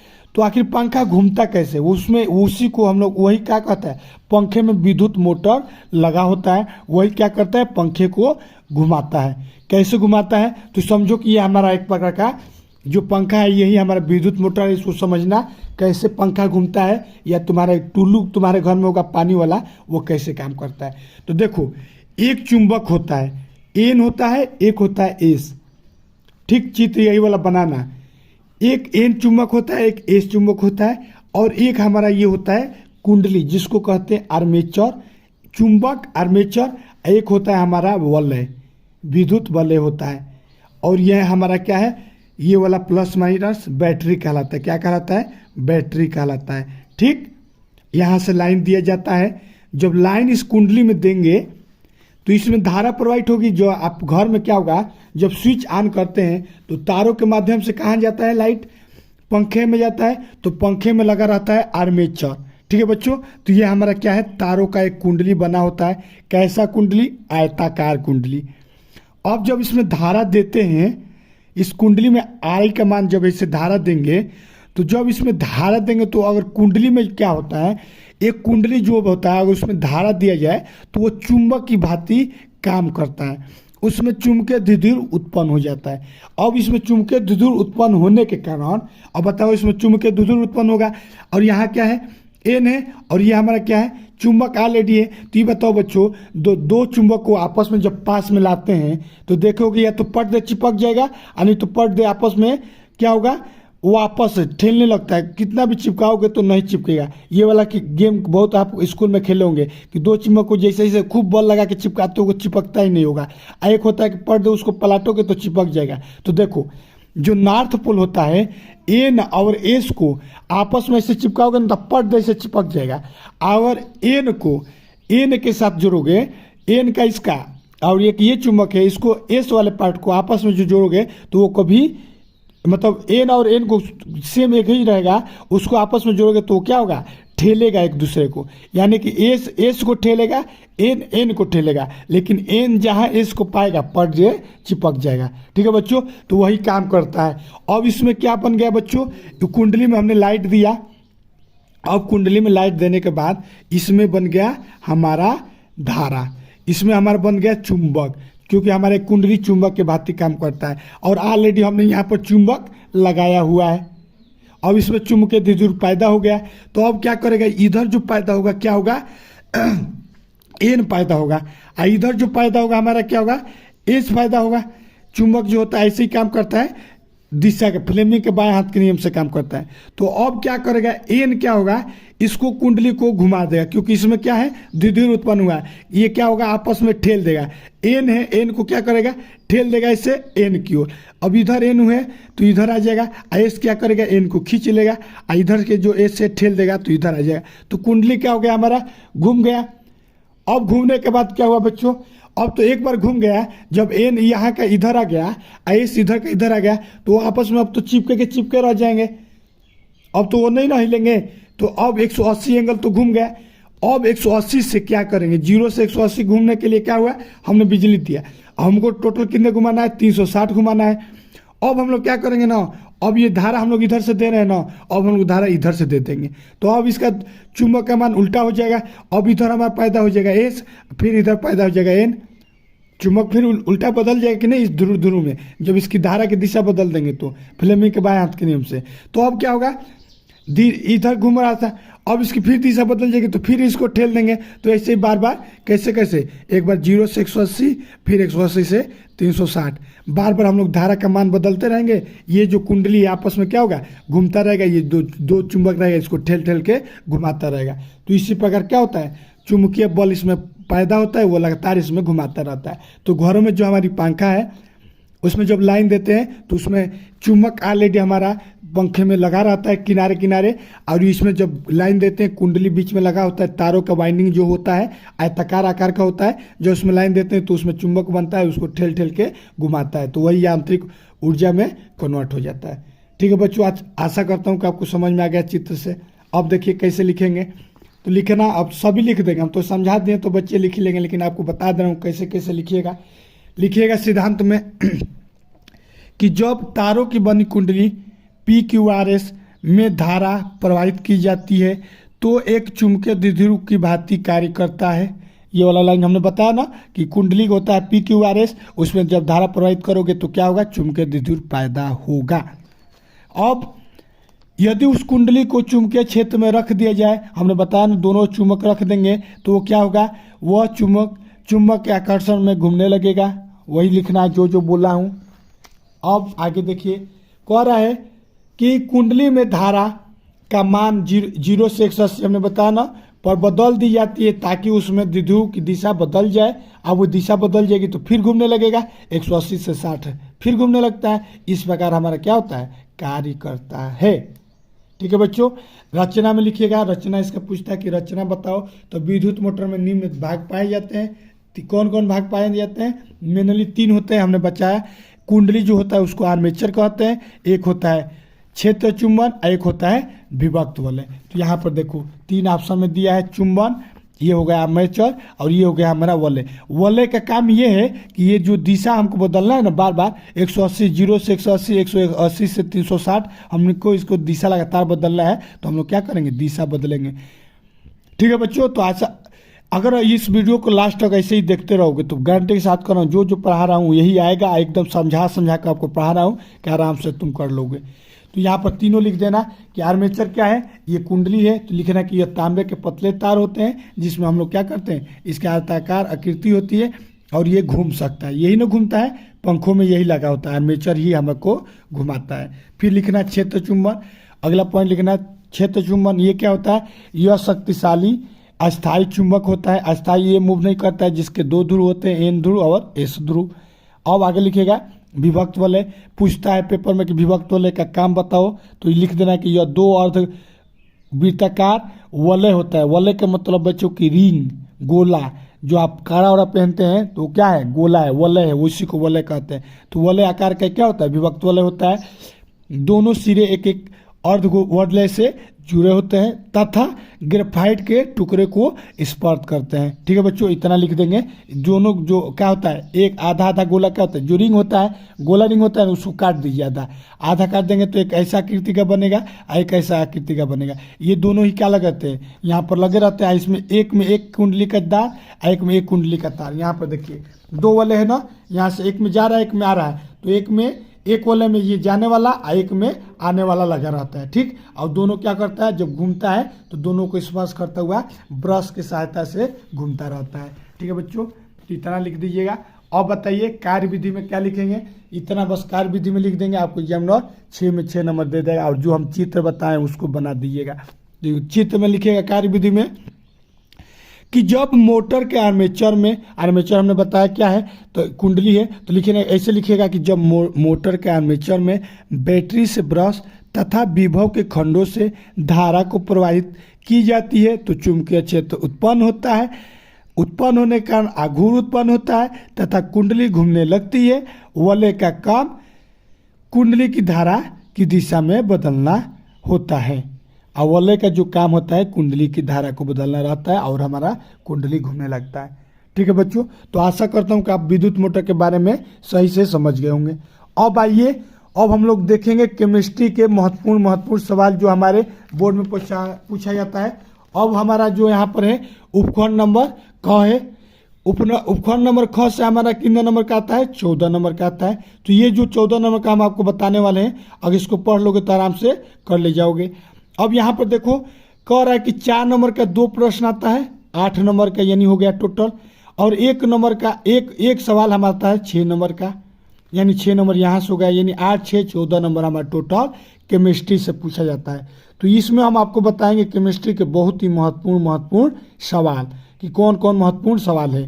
ठीक है बच्चों, तो आओ देखो प्रश्न नंबर कह रहा है कि निम्नलिखित यौगिकों की संरचना चित्रित कीजिए। ठीक है बच्चों, तो अब आओ देखो कह रहा है ऑप्शन कह रहा है कि 4 यहाँ पर ऑप्शन दिया है, ऑप्शन नहीं दिया है मतलब इस चारों को क्या करना है, हल करना है। क्या करना है, संरचना बताना है, इसकी संरचना बताना है कि कैसे संरचना बनेगा। कौन कौन का, क्लोरोप्रोपेन का, 2 मेथिल प्रोपेनॉल का, यहाँ पर दिया है 2 डाई मेथिल ब्यूटेनॉल का, और यहाँ पर दिया है पेंटेनोइक अम्ल का। ठीक है बच्चों, तो यहाँ देखो सबसे पहले क्लोरोप्रोपेन का, ये है IUPAC नाम कहलाता है। तो कैसे बनाएंगे देखो बच्चों, ये क्वेश्चन बहुत इंपॉर्टेंट है। देखो क्लोरोप्रोपेन हो या कोई भी प्रोपेन हो, उसकी संरचना बनाना है ना, हम आपको ऐसा ट्रिक बताएंगे कि कभी भी आराम से बना लेंगे। तो देखिए ये हमारा क्या है, क्लोरोप्रोपेन है, तो इसमें लास्ट में देखना है कि क्या वो आ रहा है। यहाँ पर क्या है, प्रोप आ रहा है ना, तो प्रोप में कार्बन की संख्या कितनी होती है, 3 होती है। तो कैसे आपको तो पता नहीं है, तो हम आपको बता दे रहे हैं, यहाँ से याद कर लो। देखो अगर वहाँ पर लास्ट में मेथ होगा तो 1 होगा, एथ होगा तो 2 कार्बन की संख्या होगी, प्रोप होगा तो 3 होगा, हमने बताया ना प्रोप पे 3, ब्यूट होगा तो 4, पेंटा होगा तो 5, हेक्सा होगा तो 6, हेप्टा होगा तो 7, अवेक्टा होगा तो 8, वक्टा कहलाता होगा तो 8 होगा। ये जो हमारा है इसको याद कर लेते हो। अगर अब पूछेगा किसी की संरचना, अब वहाँ पे प्रोपेन है तो यहाँ पर 3 कार्बन सबसे पहले बनाइएगा। देखो कैसे कह रहा है, यहाँ पर क्लोरोप्रोपेन बनाना है, तो किसका बनाना है, प्रोपेन का बनाना है। तो प्रोप दिया है तो सबसे पहले 3 कार्बन बनाओ, 3 कार्बन बन गया। अब 3 कार्बन बनाने के बाद, क्योंकि प्रोपेन है तो प्रोपेन में 3 ही कार्बन हो गए, क्योंकि प्रोप में 3 कार्बन संख्या होती है, हमने अभी बताया, उसको याद कर लेना। अब 3 कार्बन बनाने के बाद अब आगे वाला पार्ट को देखा जाता है कि और उसमें क्या क्या जुड़ा है। तो और आगे क्या दिया है, क्लोरो दिया है, यानी क्लोरीन, क्लोरोप्रोपीन। तो अब इसमें क्या करेंगे, किसी एक कार्बन में क्लोरीन जोड़ देंगे। तो यहाँ पर हमने क्या किया है, क्लोरीन जोड़ दिया। अब जो बचे हैं टोटल इनका बॉन्ड पूरा किया जाएगा। जैसे ये कार्बन है तो कार्बन में 4 रिक्त स्थान होते हैं, 4 ये एटम लेता है। तो 1 एटम क्लोरीन से ले लिया, 1 एटम हाइड्रोजन से ले लिया, 1 एटम हाइड्रोजन से ले लिया, और 1 बॉन्ड इस कार्बन से बना लिया तो 4 पूरा हो गया। तो जहाँ जहाँ है सभी को 4 4 में पूरा कर दो।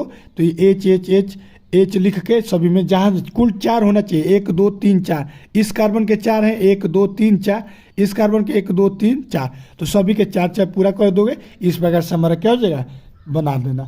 ठीक है, अगर नहीं आ रहा है तो इसको याद भी कर सकते हो। ठीक, अब लेकिन हम भाई साहब आपको बता ही देंगे कि आप याद कर लेंगे, आप बना लेंगे। अब देखो अगला, देखो क्या कह रहा है, कह रहा है कि 2 मेथिल प्रोपेनल का संरचना बनाओ। तो बच्चों ध्यान से देखो क्या कह रहा है। सबसे पहले लास्ट में देखो प्रोप कर रहा है ना, प्रोपनल, नल पहले भूलिए, पहले कह रहा है प्रोप। और हमने अभी आपको बताया कि प्रोप में कितना कार्बन होता है, 3, तो सबसे पहले 3 कार्बन लिख दीजिए। अब यहाँ पर देखिए क्या कर रहा है, नल, तो ऑल नल जो होता है OH होता है, किसका होता है, एल्कोहल का होता है, तो यहाँ पर OH एक में जोड़ दीजिए। अब यहाँ पर हमने क्या कर दिया, OH जोड़ दिया।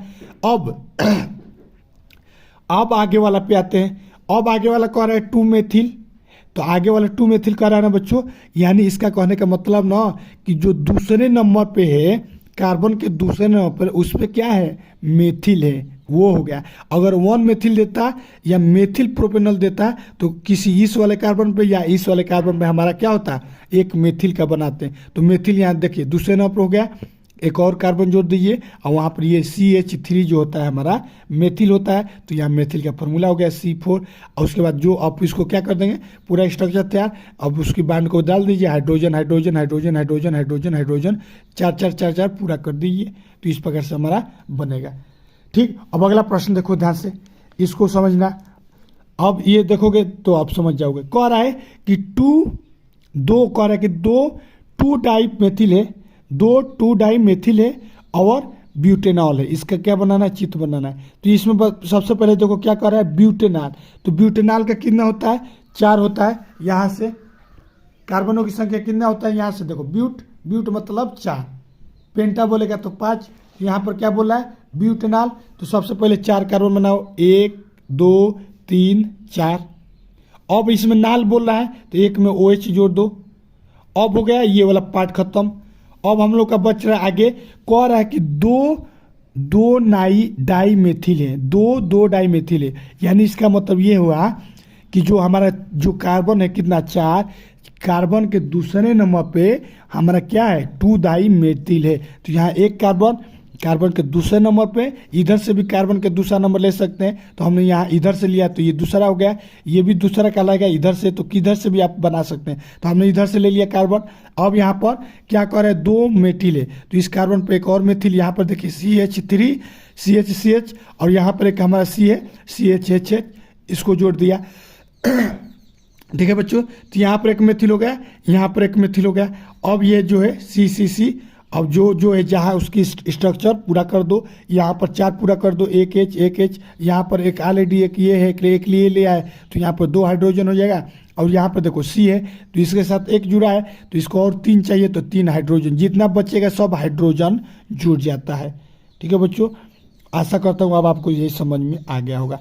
तो चलो बताओ बच्चों, पेंटोइक का यहाँ क्या कर रहा है, पेंटोइक अम्ल, पेंटा बोल रहा है, यानी पेंटा में टोटल हमारा कितना होता है, 5, तो 5 कार्बन बनाइएगा, C। अब कह रहा है अम्ल, नोई कह रहा है ना, तो नोई का क्या होता है, COOH होता है, COOH होता है। यहाँ पर C में O जोड़ देंगे, एक OH जोड़ देंगे। तो यहाँ पे देखो 2 बांड बना रहा हूँ ना, 2 चित्र बनाया, मतलब कि यहाँ पर C क्या है, यहाँ से 2 ले लिया ऑक्सीजन से, और यहाँ से ऑक्सीजन से 1 ले लिया, और यहाँ से 1 ले लिया, इसका 4 पूरा हो गया। ये वाला पार्ट लिख दीजिएगा नोई के लिए। अब यहाँ C का H है, अब जो है सभी को H से 4 4 पूरा कर दीजिए, यहाँ हमारा स्ट्रक्चर बन के तैयार हो जाए। तो इस प्रकार से हम लोग क्या करते हैं, दिए गए प्रश्नों को सॉल्व करते हैं। ठीक, वीडियो अच्छा लग रहा है तो वीडियो को लाइक करते जाओ। अब आते हैं अगले प्रश्न पे। अब अगला प्रश्न कर रहा है बच्चों कि कुछ तत्वों के परमाणु क्रमांक नीचे दिए गए 10, 20, 7 और 14 हैं।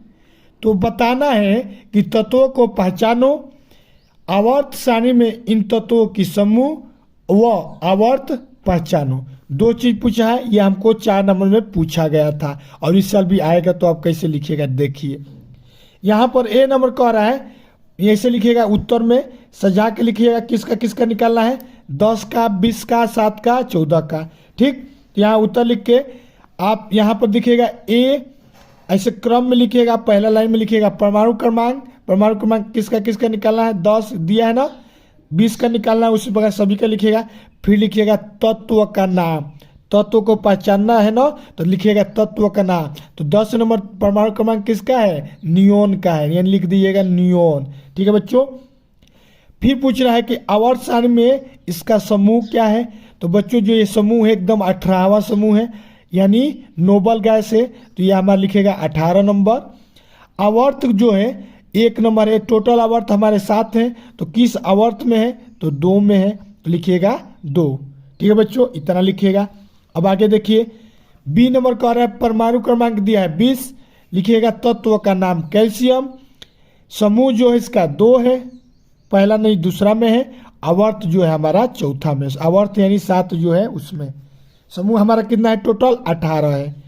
अगला लिखिएगा परमाणु क्रमांक 7, सी नंबर डाल के। तत्व का नाम लिखिएगा नाइट्रोजन, समूह लिखिएगा 15, आवर्त लिखिएगा 2। ये ऐसे आएगा, आप ऐसे ही लिख दीजिएगा, एग्जामिनर आपको फुल में फुल नंबर दे देगा। फिर अगला लिख रहा है डी नंबर, लिखिएगा परमाणु का नाम 14, तत्व का नाम सिलिकॉन, समूह लिखिएगा 14, आवर्त लिखिएगा 3। ठीक है बच्चों, अगर इतना लिख दोगे तो एग्जामिनर आपको पूरा का पूरा नंबर दे देगा 4 नंबर, क्योंकि यही पूछ रहा है कि तत्व का नाम। तो जो हमारा परमाणु का नाम 14 है, उसका तत्व का नाम क्या है, सिलिकॉन है, बहुत इंपॉर्टेंट है, यह अर्ध चालक होता है। ठीक। अब आइए अगले प्रश्न पे। अगला प्रश्न कह रहा है, ये जो प्रश्न है 6 नंबर में आएगा, क्योंकि इसमें 4 नंबर का 2 ही आता है, हमने 2 आपको बता दिया। ये जो प्रश्न है कहेगा कि निम्न पर टिप्पणी लिखिए। निम्न पे ऑप्शन दे देगा, 2-2 नंबर का तीनों से आएगा, 2 नंबर 2 नंबर 2 नंबर, लेकिन पूरा आएगा 6 नंबर में।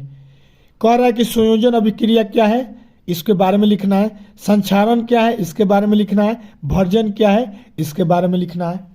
ठीक है बच्चों, चलो देखते हैं क्या क्या लिखोगे। उत्तर में लिखना, सबसे पहले ए नंबर हेडिंग डालना, संयोजन अभिक्रिया। ठीक है बच्चों। अब देखना संयोजन अभिक्रिया क्या होता है। अभिक्रिया मतलब कि 2 रिएक्शन, जो 2 पदार्थ आपस में रिएक्शन करते हैं और मिलकर कोई तीसरा पदार्थ बनाते हैं, उन्हीं को क्या कहते हैं, इन्हीं प्रोसेस को अभिक्रिया कहते हैं। लेकिन उसमें भी कई टेक्निक होता है। उसमें जो हमारा संयोजन अभिक्रिया है, आइए देखते हैं संयोजन अभिक्रिया क्या होता है।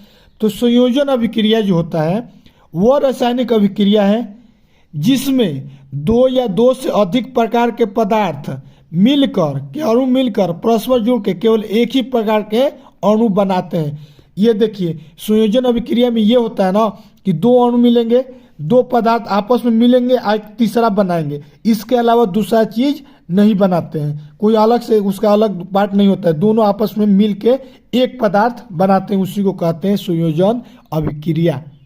ठीक है बच्चों, इतना लिख दीजिएगा।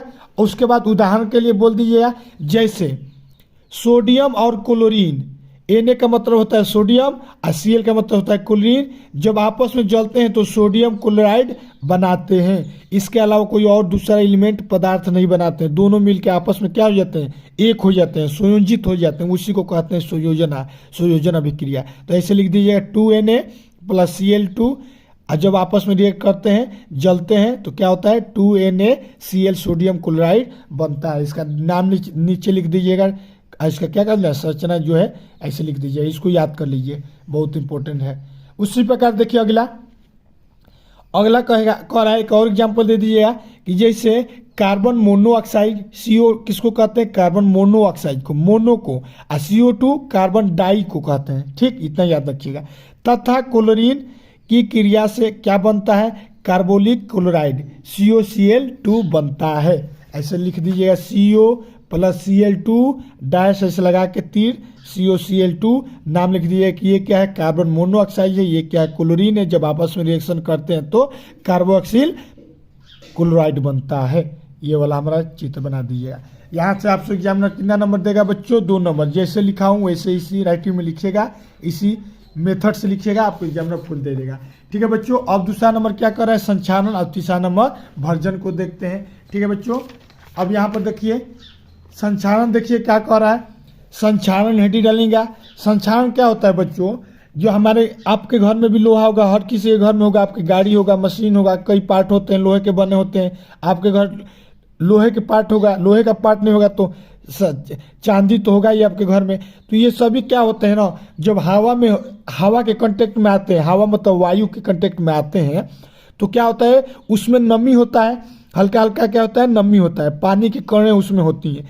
वो क्या होता है, जैसे मान लीजिए सोना का है, तो इसमें क्या होता है पानी की कणें आके इसमें नमियाँ आके बैठ जाती हैं। लोहा है, मान लीजिए यही लोहा है, इसमें आके जब कलम पे आके बैठ जाएंगी तो क्या होगा, धीरे धीरे उसको क्या करेगा, खराब करने लगेगा, नष्ट करने लगेगा। तो लोहा देखे होंगे कि कुछ दिनों बाद अपने आप नष्ट हो जाता है। किसके कारण होता है, हवा में उपस्थित नमियों के कारण क्या होता है उसमें बैठ जाता है, जिसको उसको क्या करने लगता है, संक्षारण करने लगता है। इसी को क्या कहते हैं, संक्षारण कहते हैं। नष्ट करने की इस वृद्धि को ही संक्षारण कहते हैं। तो खासकर हमारा लोहे पे होता है, चांदी पे होता है। ठीक है बच्चों, तो देखो कैसे लिखना कि नम वायु के संपर्क में आने पर सतह की धातु का सरण संक्षारण कहलाता है।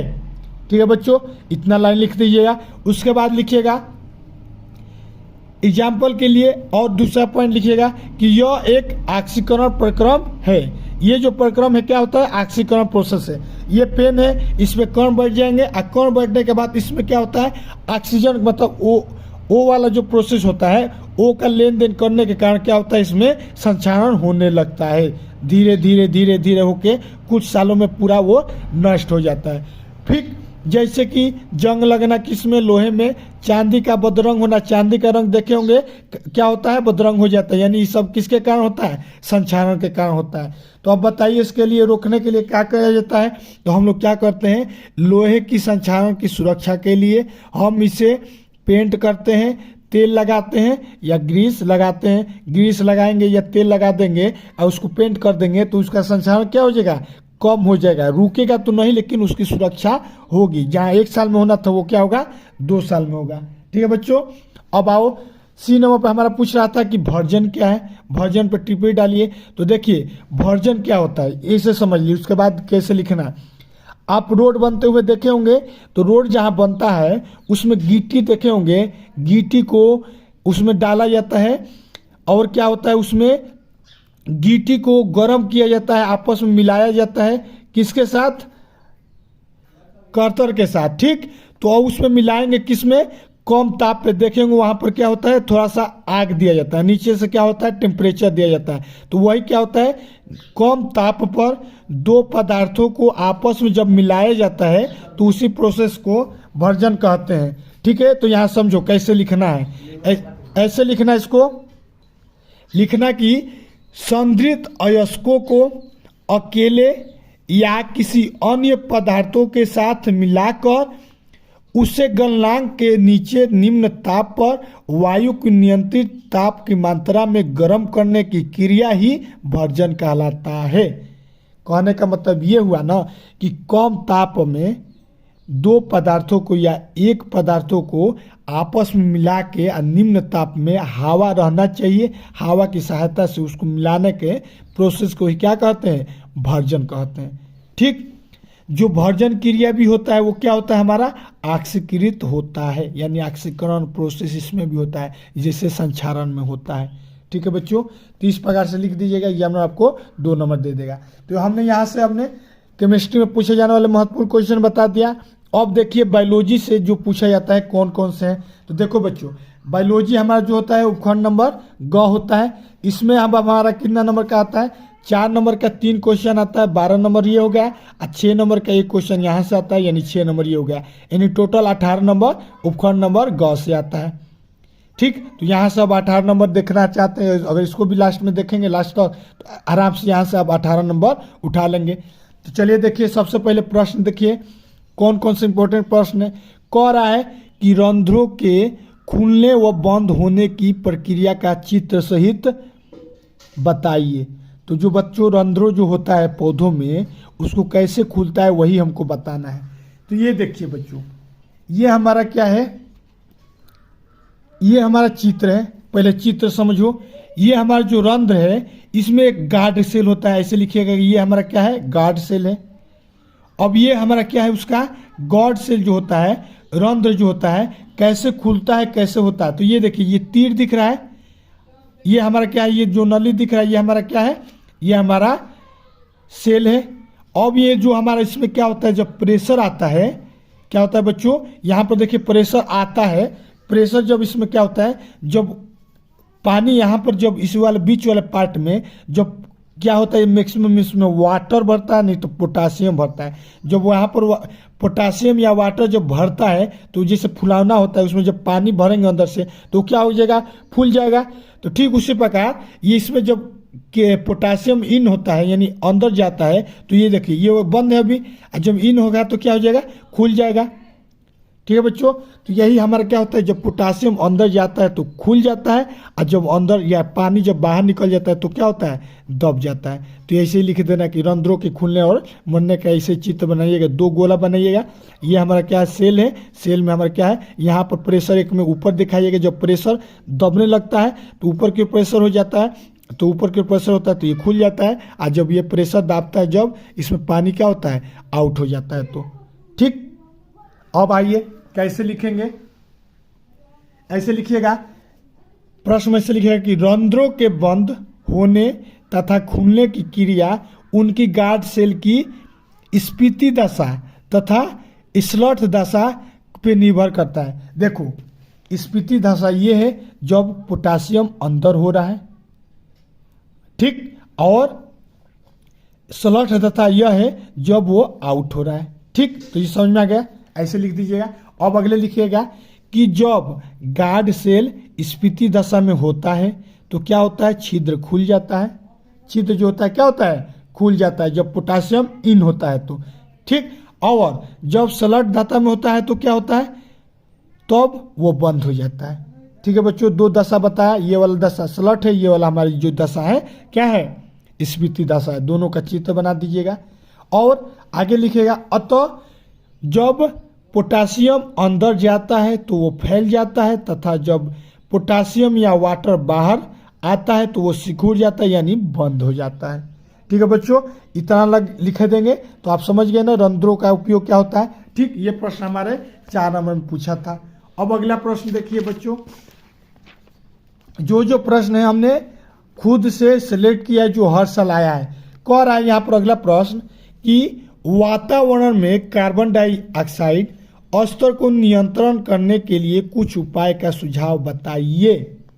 CO2 हमारा जो है हर साल क्या हो रहा है, गाड़ियों से निकल रहा है, फैक्ट्रियों से निकल रहा है, घर पे जो खाना बनता है जहरीली गैसों से निकल रहा है, एसिड से निकल रहा है, ये सब क्या है, कार्बन डाइऑक्साइड को फैला रहे हैं, जिसके कारण क्या हो रहा है, प्रदूषण बढ़ रहा है। तो इसको नियंत्रण कैसे किया जाएगा, तो ऐसे लिखिएगा, उत्तर में लिखिएगा कि जो कारपूलिंग और सर्वाधिक परिवहन के उपयोग हो रहे हैं उसको प्रोत्साहित करें। कहने का मतलब ये है, इसको सिंपल भाषा में लिख दीजिएगा कि जो हमारे सोलर सिस्टम से बिजली से चलने वाले गाड़ियां हैं, परिवहन मतलब कि गाड़ियां हैं, उनका क्या करना चाहिए, उपयोग करना चाहिए। फिर अगला लिखना चाहिए कि उद्योगों की चिमनियों पर स्मोक प्रेसिपिटेटर लगाएं। अब जितने भी हमारी कंपनियां हैं जहां धुआं निकलता है, उनके जो चिमनियाँ होती हैं वहाँ पर ना स्मोक प्रेसिपिटेटर लगाना चाहिए। अब ये स्मोक प्रेसिपिटेटर ये होता है कि कार्बन के कणों को अपने ऊपर बैठा लेता है, उसको वातावरण में फैलने नहीं देता है। तो इससे फ़ायदा क्या होगा, कार्बन डाइऑक्साइड कम निकलेगा और हमारा सांस लेने में कोई दिक्कत नहीं होगा। फिर और क्या होगा, जो हमारा डीजल है, पेट्रोल है, उस पर आधारित जो हमारे इलेक्ट्रिक वाहनों हैं, इलेक्ट्रिक वाहनों का बढ़ावा होना चाहिए। हमने अभी आपको बताया कि डीजल और पेट्रोल की जो गाड़ियाँ चलती हैं उसका कम यूज करके बिजली से चलने वाली गाड़ियों का यूज करना चाहिए। और बायोग्रेडेबल कचरे को खाद में बदलकर जलाना चाहिए। अब लोग क्या करते हैं, जो बायोग्रेडेबल कचरा है उसको फेंक देंगे पानी में, कहीं भी फेंक देंगे, तो उससे क्या होगा, वातावरण सही नहीं फैलेगा।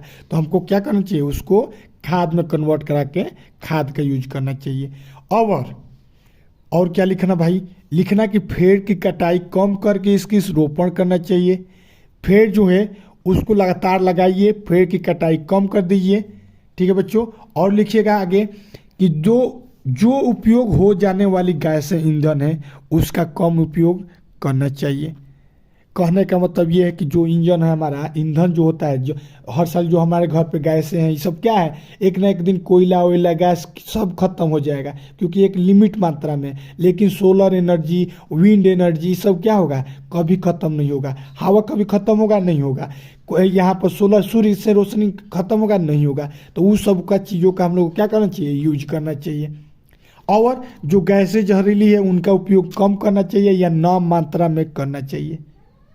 ठीक है बच्चों, तो इतना अगर लिख देंगे, इसमें से 4-5 पॉइंट लिख देंगे तो आपको आराम से एग्जामिनर पूरा नंबर दे देगा।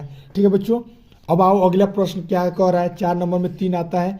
अब तीसरा नंबर देखो क्या कह रहा है, कहेगा कि ये वाला इंपॉर्टेंट बहुत है, ये बहुत बार पूछा गया है। कह रहा है कि रुधिर वाहिनियाँ कितने प्रकार की होती हैं, इनके कार्य समझाइए। तो बताओ रुधिर वाहिनियाँ कितने प्रकार की होती हैं। रुधिर वाहिनियाँ मतलब जिसमें हमारा ब्लड जो होता है बहता है, उसी को रुधिर वाहिनियाँ कहते हैं। रुधिर मतलब ब्लड। तो देखो इसको ऐसे लिखिएगा, पहले हेडिंग डालिएगा रुधिर वाहिनियाँ, पहले रुधिर वाहिनियाँ के बारे में लिखा जाता है, उसके बाद उसके प्रकार लिख दीजिएगा। तो ऐसे लिखिएगा कि हृदय में शुद्ध रुधिर का प्रवाह रुधिर वाहिनियों द्वारा शरीर के समस्त भागों में होता है। अच्छा, रुधिर वाहिनियाँ जो होती हैं, नसें होती हैं, धमनियाँ होती हैं, सिनाएँ होती हैं, केशिकाएँ होती हैं, इन सभी में क्या होता है, ब्लड हमारा बहता है। तो वही कह रहा है कहाँ से होता है, हृदय से होता है। तो हृदय में शुद्ध रुधिर का प्रवाह रुधिर वाहिनियों द्वारा पूरे शरीर के भागों में होता है तथा शरीर में से अशुद्ध रक्त को एकत्र करके रुधिर वाहिनियाँ पुनः हृदय में पहुँचती है। ठीक है बच्चों, इतना लिखिएगा, शरीर में से अशुद्ध रक्त को एकत्र करके रुधिर वाहिनियाँ पुनः हृदय में पहुँचती हैं। कहने का मतलब है कि हमारा ब्लड लगातार चलता है, क्या होता है, हृदय का मेन ही काम है ब्लड को सर्कुलेशन करना, अशुद्ध को शुद्ध करना। ठीक है बच्चों, तो वही होता है। अब आगे लिखिएगा ये कि यह एक ही दिशा में होता है। क्या होता है, ये एक ही दिशा में होता है, एक में जाएगा तो एक ओर से आएगा, एक ओर से जाएगा तो एक ओर से आएगा। ब्लड हमारा होता है, विभिन्न प्रकार के उसमें नस होते हैं, एक में जाने का होता है, एक में आने का रास्ता होता है। ठीक है बच्चों, अब तथा आकार भिन्न होता है, विभिन्न प्रकार के आकार होते हैं, कोई मोटा होता है, कोई छोटा होता है। जो विभिन्न है, यहाँ हमारे नस देखे होंगे तो कोई मोटा होता है, कोई पतला होता है। तो जो सबसे मोटा वाहिनी होता है वो 1 सेंटीमीटर का होता है, और जो सबसे पतला होता है लिख दीजिएगा 0.001 mm का होता है। सोच लीजिए हमारा जो नस होता है सबसे छोटा एकदम mm का, आपको दिखेगा भी नहीं, 0.001 mm का होता है, और सबसे जो बड़ा है तो आपको दिख ही जाएगा 1 सेंटीमीटर, यानी इतना बड़ा होगा। ठीक, अब आइए कितने प्रकार के होते हैं लिखिएगा। पेपर में कैसे लिखेंगे बच्चों, लिखिएगा कि यह 3 प्रकार के होते हैं। कौन कौन, धमनियाँ होती हैं, एक होता है सिनाएँ, वेन कहते हैं इसको, एक कहते हैं रुधिर केशिकाएँ। ठीक, कैपिलरी होता है। तो अब बताइए आर्टरी क्या होता है, धमनिया क्या होता है। धमनिया को ऐसे लिखिएगा कि धमनिया वो जो वाहिनियाँ हृदय से रुधिर मतलब खून को विभिन्न भागों में शरीर के वितरित करती है, उसे धमनियाँ कहते हैं। जो बच्चों ना हृदय से, जो मेन हृदय से जो हमारा धमनियाँ होता है वो चारों ओर शरीर के, हमारी यहाँ तक हमको कौन पहुँचा रहा है, ये धमनियाँ है, यही पहुँचा रहा है। ये वाला पार्ट हमारा जो दिख रहा है, ये हमारा जो ये दिख रहा है ना, ये वाला हमारा क्या है, इसी को हम लोग क्या कहते हैं, धमनियाँ कहते हैं। ठीक है बच्चों, अब इसका काम है धमनिया के शरीर के जितने भी पार्ट है, हाथ पैर आँख मुंह पीठ, हर जगह क्या है, सभी को ये बहुत मोटा होता है। याद देखिए, ये देखो बहुत मोटा है ना, ये मेरा, ये देखिए ये वाला पार्ट, तो यही हमारा क्या है, धमनिया, इसमें ब्लड बह रहा है। ठीक, तो इसमें क्या है, डॉक्टर के यहाँ जाते होंगे तो देखे होंगे कि कभी कभी अलग अलग नसों में सुई लगाने का प्रोसेस होता है। तो कभी कभी वो क्या करता है, कभी कभी पतला वाला नस देखता है, कभी कभी मोटा वाला, और कभी कभी कहीं भी लगाना होता है, यानी धमनिया में लगाना होता है। धमनिया मोटा होता है, बिना देखे सोचे पर्दे लगा देता है। ठीक है, अब आओ देखो, ये मोटी पेशियाँ वो लचीली होती है। हमने क्या बोला, ये बहुत मोटी होती है, पेशी होती है और लचीली होती है, और ये इसका जो गुहा होता है बहुत पतला होता है। ठीक है बच्चों, इतना लाइन लिख दीजिएगा, बहुत आपको है। फिर लिखिएगा सिनाएँ, वेन होता है जो है, ये क्या होता है, ये जो होता है जो वाहिनियाँ शरीर के विभिन्न अंगों से रुधिर को एकत्रित करके हृदय में पहुंचाती है। अब देखो धमनिया का काम क्या था, हृदय से सभी ओर चारों ओर खून पहुंचाना। अब भाई चारों ओर तो वो खून पहुंचा दिया, ब्लड को तो पहुंचा दिया, अब उधर से लाएगा कौन, हृदय को फिर लाना पड़ता है ना, वो सर्कुलेशन करता रहता है, बार बार जाता है हृदय में, जाता है फिर चारों ओर भेजता है, शुद्ध अशुद्ध करता रहता है, उसको फिल्ट्रेट करना रहता है। तो अब उसको कौन काम करता है, शिराएं काम करता है। जो ये शिराएं होती हैं वो क्या करती है, वो जो ब्लड होता है जो कौन धमनिया उसको पहुंचाया है चारों तरफ बॉडी को, अब उसको एकत्रित करके क्या करता है, अब हृदय को ये वापस भेजता है, कौन, शिराएं। ठीक है बच्चों, तो शिराएं में जो मैक्सिमम जो आप बताओ, ये जब वापस भेज रहा है तो मान लो अब ये मेरे हाथ तक खून आया है, अब इसका हमने इस चारों को ये क्या किया, इसको एक्टिव कर दिया, सभी इसके सेल को, हमारे हाथों में जितने सेल है सभी को एक्टिव कर दिया। अब वो एक्टिव करने के बाद क्या हुआ, एक्टिव करने के बाद अब वो जो खून होगा अशुद्ध हो जाएगा। अब उस अशुद्ध शुद्ध में मैक्सिमम क्या होगा, शिराएं से होते हुए हमारे हृदय को जा रही हैं, तो हृदय को जाएगी तो वो क्या होगा, अशुद्ध होगा, और फिर वहाँ से शुद्ध होके आएगा। यानी कि ये क्या होता है, इसे लिखिएगा, इसमें पुनः अशुद्ध रुधिर बहता है। क्यों भाई, क्योंकि इसको वापस भेजा जा रहा है, तो वापस भेजा जाएगा तो जाहिर सी बात है गंदा ही खून होता, मतलब अशुद्ध खून होगा। उसके बाद इसकी दीवारें बहुत पतली और गुहा चौड़ी होती है। ठीक है बच्चों, इसकी दीवारें जो होती है बहुत पतली होती है। अब आगे लिखिएगा, एक तीसरा होता है रुधिर केशिका। और रुधिर केशिका ये होता है कि जो धमनिया क्या होता है, धमनिया चारों ओर बॉडी में पहुंचा देता है। अब यहाँ तक तो पहुंचा दिया, अब यहाँ से छोटे छोटे नस हमारे चारों ओर फैले होते हैं, उसी को रुधिर केशिकाएं कहते हैं। वो हर एक पार्टों में छोटे छोटे नसों में होते हैं, ये बहुत ही महीन होता है। ठीक है, हर जगह छोटे छोटे पार्टों में, हर जगह के एक कण के लिए खून पहुंचाने के काम रुधिर केशिकाएं करती हैं। तो ऐसे लिखिएगा कि धमनियां सिरों पर पतली पतली शाखाओं में बढ़ जाती हैं। बोला ना, धमनियां जो होती हैं, अब जहाँ हर जगह हाथ में आ गया तो हाथ में बढ़ जाएंगी, पैर में जाएगा तो वहाँ पर क्या होगा, छोटे छोटे में बढ़ जाएगा, उसी को हम लोग क्या कहते हैं, रुधिर केशिकाएं कहते हैं, जो धमनियां होती है। और ये पुनः पतली पतली शाखाओं में बंटकर केशिकाएं बनाती हैं, और केशिकाएं बनाकर ये महीन होती हैं, ऐसे लिखिएगा ये बहुत महीन होता है। और इनके भीती मोटाई एक कोशिका जितनी पतली होती है। ठीक है बच्चों, इतना लिख देंगे, आराम से आपसे जानवर 4 में 4 नंबर दे देगा। ठीक है बच्चों, आशा करता हूँ कि आपको वीडियो बहुत अच्छा लग रहा है, तो वीडियो को लाइक करते रहो और सपोर्ट करते रहो। ठीक है बच्चों, अब आओ अगला प्रश्न। ये जो प्रश्न है 6 नंबर पूछा जाता है, पक्का ये आने वाला है बच्चों, इसको ध्यान से पढ़ के जाओ, ये 100% आएगा। 100% का जो हम बताएं सभी आएगा, किसी न किसी सेट में आएगा ही आएगा। ठीक, तो ये देखो प्रश्न क्या कह रहा है, ध्यान से सुनना। प्रश्न कह रहा है कि विक्रों में मूत्र निर्माण की प्रक्रिया सचित्र वर्णन कीजिए।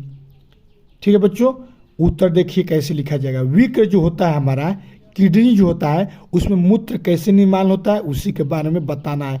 यहाँ से आपको 6 नंबर मिलने वाला है। ठीक है बच्चों, देखिए कैसे लिखा जाएगा। सबसे पहले तो बच्चे हेडिंग डालते ही नहीं है, हेडिंग आपको डालते हुए लिखना है। तो हेडिंग डालिएगा विक्र। ठीक है बच्चों, विक्र डालने के बाद लिखिएगा कि मानव के शरीर का मुख्य उत्सर्जी अंग विक्र होता है। ये जो विक्र होता है किडनी, ये बहुत ही मुख्य उत्सर्जी अंग होता है। एक्सक्रेटरी अंग जो होता है हमारा, क्या होता है बच्चों, उत्सर्जी मतलब जिसमें हमारा मल मूत्र जो बनता है वो क्या करता है विक्र में, उसी को एक्सक्रेटरी अंग कहते हैं। पसीना उसीना बहता है वो सब क्या है, उत्सर्जी अंग कहलाता है। ठीक, उत्सर्जी अंग में ये होता है कि जितने भी गंदे पदार्थ होते हैं हमारे बॉडी से बाहर निकाला जाता है। ठीक, तो इतना लिखिएगा। इसका काम रुधिर में यूरिया व यूरिक अम्ल आदि उत्सर्जी पदार्थों को छानकर अलग करना तथा उन्हें मूत्र के रूप में बाहर निकालना होता है। देखो, विक्र का काम यह है ना कि हमारे शरीर में जितना भी है अम्ल, यूरिक अम्ल, यूरिया, जितने भी अशुद्ध पदार्थ हैं उनको छानना, और छान के मूत्र के रूप में कन्वर्ट करके उसको शरीर से बाहर निकालना होता है। ठीक है बच्चों, अब और लिखिएगा कि मनुष्य में एक जोड़ी विक्र होती है, यानी 2 हमारा लीवर होता है, अरे किडनी होता है, सेम के आकार के या बीज के आकार के जैसा होता है। आप घरों में आपके यहाँ सेम होगा, जो सेम होता है, सेम का देखिएगा बीज उसी आकार का जस्ट होता है लीवर। ठीक, उसी आकार का क्या होता है हमारा ये होता है, ये लाइन लिख दीजिएगा। पॉइंट 3 में लिखिएगा। पहले बच्चों आप पॉइंट में लिखना सीखिएगा, पॉइंट में लिखेंगे तो आपको एग्जामिनर ज़्यादा नंबर देगा। ठीक, अब यहाँ पर लिखिएगा कि प्रत्येक वक्र लगभग 10 सेंटीमीटर लंबा, 6 सेंटीमीटर चौड़ा और वह 2.5 सेंटीमीटर मोटा होता है। इतना लाइन लिख दीजिएगा बच्चों। कितना मीटर लंबा होता है? 10 सेंटीमीटर। चौड़ा कितना होता है? 6 सेंटीमीटर और 2.5 सेंटीमीटर मोटा, ये लिख दीजिएगा। और लिखिएगा कि आंतरिक संरचना में वक्र 2 भागों में बटा होता है। इसकी 2 भागें होती हैं, एक होता है कार्टेक्स, एक होता है मेंडुला। ये लिख दीजिएगा। एग्जामिनर समझेगा कि बच्चा ज़्यादा पढ़ा है। थोड़ा सा लिखेंगे आज जाने आपको नंबर, यहाँ पे 6 नंबर उठाना, तो ये इतना तो लिखना पड़ेगा। तो इतना हमारा हो गया वक्र के बारे में। क्या हो गया? वक्र के बारे में कि क्या होता है। अब हम लोग को मेन बताना है कि इसका क्रिया विधि कैसे काम करता है। तो सबसे पहले इसको बताने से पहले हम आपको बताएंगे चित्र। ये देखिए, ये हमारा क्या है? लीवर का किडनी का चित्र है। ठीक है बच्चों। अब इसमें आपको चित्र कुछ नहीं समझ में आ रहा होगा कि है क्या, ये आपको नहीं समझ में आ रहा है, हम अब आपको समझाएंगे। देखो, ये जो है हमारा वक्र है। अब इसका वक्र में देखो क्या क्या होता है। सबसे पहले देखो, इसमें हमारा होता है केशिका गुच्छ। ये देखो, ये पीला वाला दिख रहा है, ये पीला वाला, एक नीला वाला। जो पीला वाला होता है बहुत मोटा। मान लो आपके घरों में पाइप देखेंगे तो ये समझे कि एक प्रकार का पाइप है मोटा, जिसमें खून बहता है। इसमें क्या है? खून बहेगा। खून क्या है? रुधिर कहते हैं। अब ये पतला वाला मान लीजिए हमारा क्या है? ये भी एक पाइप है। ये हमारा क्या है? पतला पाइप है। इसे हमारा नली है, इसको नली लिखिएगा, नलिका होती है। लेकिन हम आपको समझाने के लिए बोल रहे हैं कि मान लीजिए एक मोटा पाइप है जो पीला वाला है, और एक पतला पाइप है। कौन पतला पाइप है? ये भी हमारा क्या है? नलिका है। ठीक, अब ये यहाँ पर क्या है? संग्राहक नालिका है। और ये हमारा जो नालिका है क्या कहलाता है? प्रॉक्सिमल नालिका कहलाती है। अब ये क्या होता है? एक दूसरे से आपस में से मिले होते हैं। अब यहाँ पर इसी प्रोसेस समझिए कि कैसे किडनी काम क्या करता है। किडनी का काम क्या होता है? अम्ल को छानना। तो कैसे छानता है देखो। अब यहाँ से हमारा ब्लड आता है, खून आता है। अब ब्लड यहाँ से आएगा। ये वाला हमारा जो ब्लड का जो हमारा जो मतलब चौड़ाई होता है, जो रेडियस होता है, बहुत पतला होता है। ये पाइप वाला जो नीला दिख रहा है बहुत पतला होता है। अब यहाँ से आया। अब यहाँ से आने के बाद बच्चों, यहाँ से ये वाले पार्ट में जो कोशिका अस्तक होता है, यहाँ से आने के बाद 2 भागों में डिवाइड हो जाता है। एक यहाँ से बहेगा, कहाँ से? ये हरा वाला दिख रहा है, मोटे वाले पाइप में, यानी मोटे वाली नली में हमारा क्या होगा? ब्लड चला जाएगा। अब इसमें ब्लड मोटे वाले में चला जाएगा तो अब क्या होगा बच्चों? ये यहाँ से पतले वाले में अब यहाँ ब्लड बहुत कम हो जाएगा। क्यों? बहुत कम आएगा। क्यों आएगा बच्चों? क्योंकि यहाँ पर कोई भी पानी अगर हम डालेंगे तो मोटे में पहले जाएगा, पतले में बहुत कम जाएगा, तो यहाँ से बाहर नहीं होगा। अब इसमें ब्लड जाने के बाद अब क्या होगा? अब इसमें ब्लड भर जाएगा, इस वाले नली में भर जाएगा। ये वाला जो नीला वाला है ये पूरे शरीर से जुड़ा रहता है, इसमें नहीं, ये इसमें प्रेशर नहीं बढ़ेगा। अब ये पीला वाले में ब्लड खूब बढ़ेगा, हमारा जो ब्लड है पूरा रुधिर में भर जाएगा। अब इसमें भरने के कारण अब इसमें क्या होगा? प्रेशर बनेगा कि नहीं बनेगा? अब हम किसी को ऐसे दाबेंगे, अब इस दाबने का मतलब ये है कि अब किसी में खूब पानी भरेंगे तो उसमें प्रेशर बढ़ेगा। तो उसी तरह इसमें अब इस नली में खूब प्रेशर बढ़ता है। अब दाब बढ़ने के कारण क्या होता है? इसमें के जो हमारे छोटे छोटे कण होते हैं, कौन हमारे जो रुधिर में पाए जाते हैं, ब्लड में जो ब्लड का सेल होता है और उसमें जो पाए जाने वाले प्रोटीन होते हैं, वो क्या होते हैं? इस पाइपों में से निकल कर, किस पाइप में, यानी इस नली से निकल कर, ये देखिए ये नीला वाला नली हर जगह जुड़ा होता है, उसमें से निकल के इस नली वाले में, इस नीले वाले नली में भग जाते हैं। क्योंकि प्रेशर होता है तो उसमें से निकल के इसमें आ जाते हैं। अब बताओ इस पीले वाले पाइप में क्या हो जाता है? केवल अब अशुद्ध पदार्थ बच जाता है, और जितना शुद्ध जो हमारा प्रोटीन वोटीन है इस नीले वाले पाइप में आ जाते हैं। और नीले वाले पाइप में आके अब फिर हमारा क्या होता है? जो ब्लड होता है ब्लड के साथ जुड़ के उसके बाद निकल के आगे की ओर बढ़ने लगता है और पूरे हमारे शरीर में चले जाते हैं। तो किडनी का काम क्या है? फिल्ट्रेशन करना है। इसी को कहते हैं, इसी प्रोसेस को कहते हैं अल्ट्रा फिल्ट्रेशन। ठीक है बच्चों, यानी हमारा ब्लड को क्या कर दिया? फिल्टर कर दिया। अब यहाँ पर पाइप में क्या बच गया? शुद्ध करते करते हमारा जितना भी एसिड है, अम्ल है, अशुद्ध पदार्थ है, उसको क्या गया, बच गया। अब यहाँ से प्रेशर के कारण अब इसको हम लोग क्या करेंगे, संग्राहक नलिक में भेज देते हैं। अब संग्राहक नलिक के होते होते मूत्राशय तक जाता है, वहाँ से हम लोग निकल जाता है। ठीक, तो इस प्रकार से इसका क्या है, प्रोसेस है। ठीक, तो कैसे लिखिएगा वो बता दे रहा हूँ आपको। ऐसे लिखिएगा क्रिया विधि में कि इसका काम उत्सर्जी पदार्थ जैसे यूरिया, यूरिक अम्ल आदि को क्या करता है, रुधिर से अलग करके मूत्र से बाहर भेजना होता है। इसका मेन काम क्या होता है, यूरिया जो होता है ये सब क्या है, अशुद्ध है, कहाँ होता है, रुधिर में होता है, ब्लड में होता है, वहाँ से मूत्र के रूप में इसको बाहर फेंकना होता है। किडनी का काम यही होता है। अब आगे लिखिएगा, जब रुधिर, जो रुधिर होती है, जो हम बताएं उसी को लिखना है ऐसे कि जब रुधिर केशिका गुच्छ में प्रवेश करती है, इसको लिखिएगा, ये पूरा हमारा क्या है, केशिका गुच्छ कहलाता है। तो क्या लिखिएगा कि जब रुधिर केशिका गुच्छ में प्रवेश करती है तब केशिका गुच्छ में दाब बढ़ने लगता है। हमने बताया ना, दाब बढ़ने लगता है, इसे लिख दीजिएगा।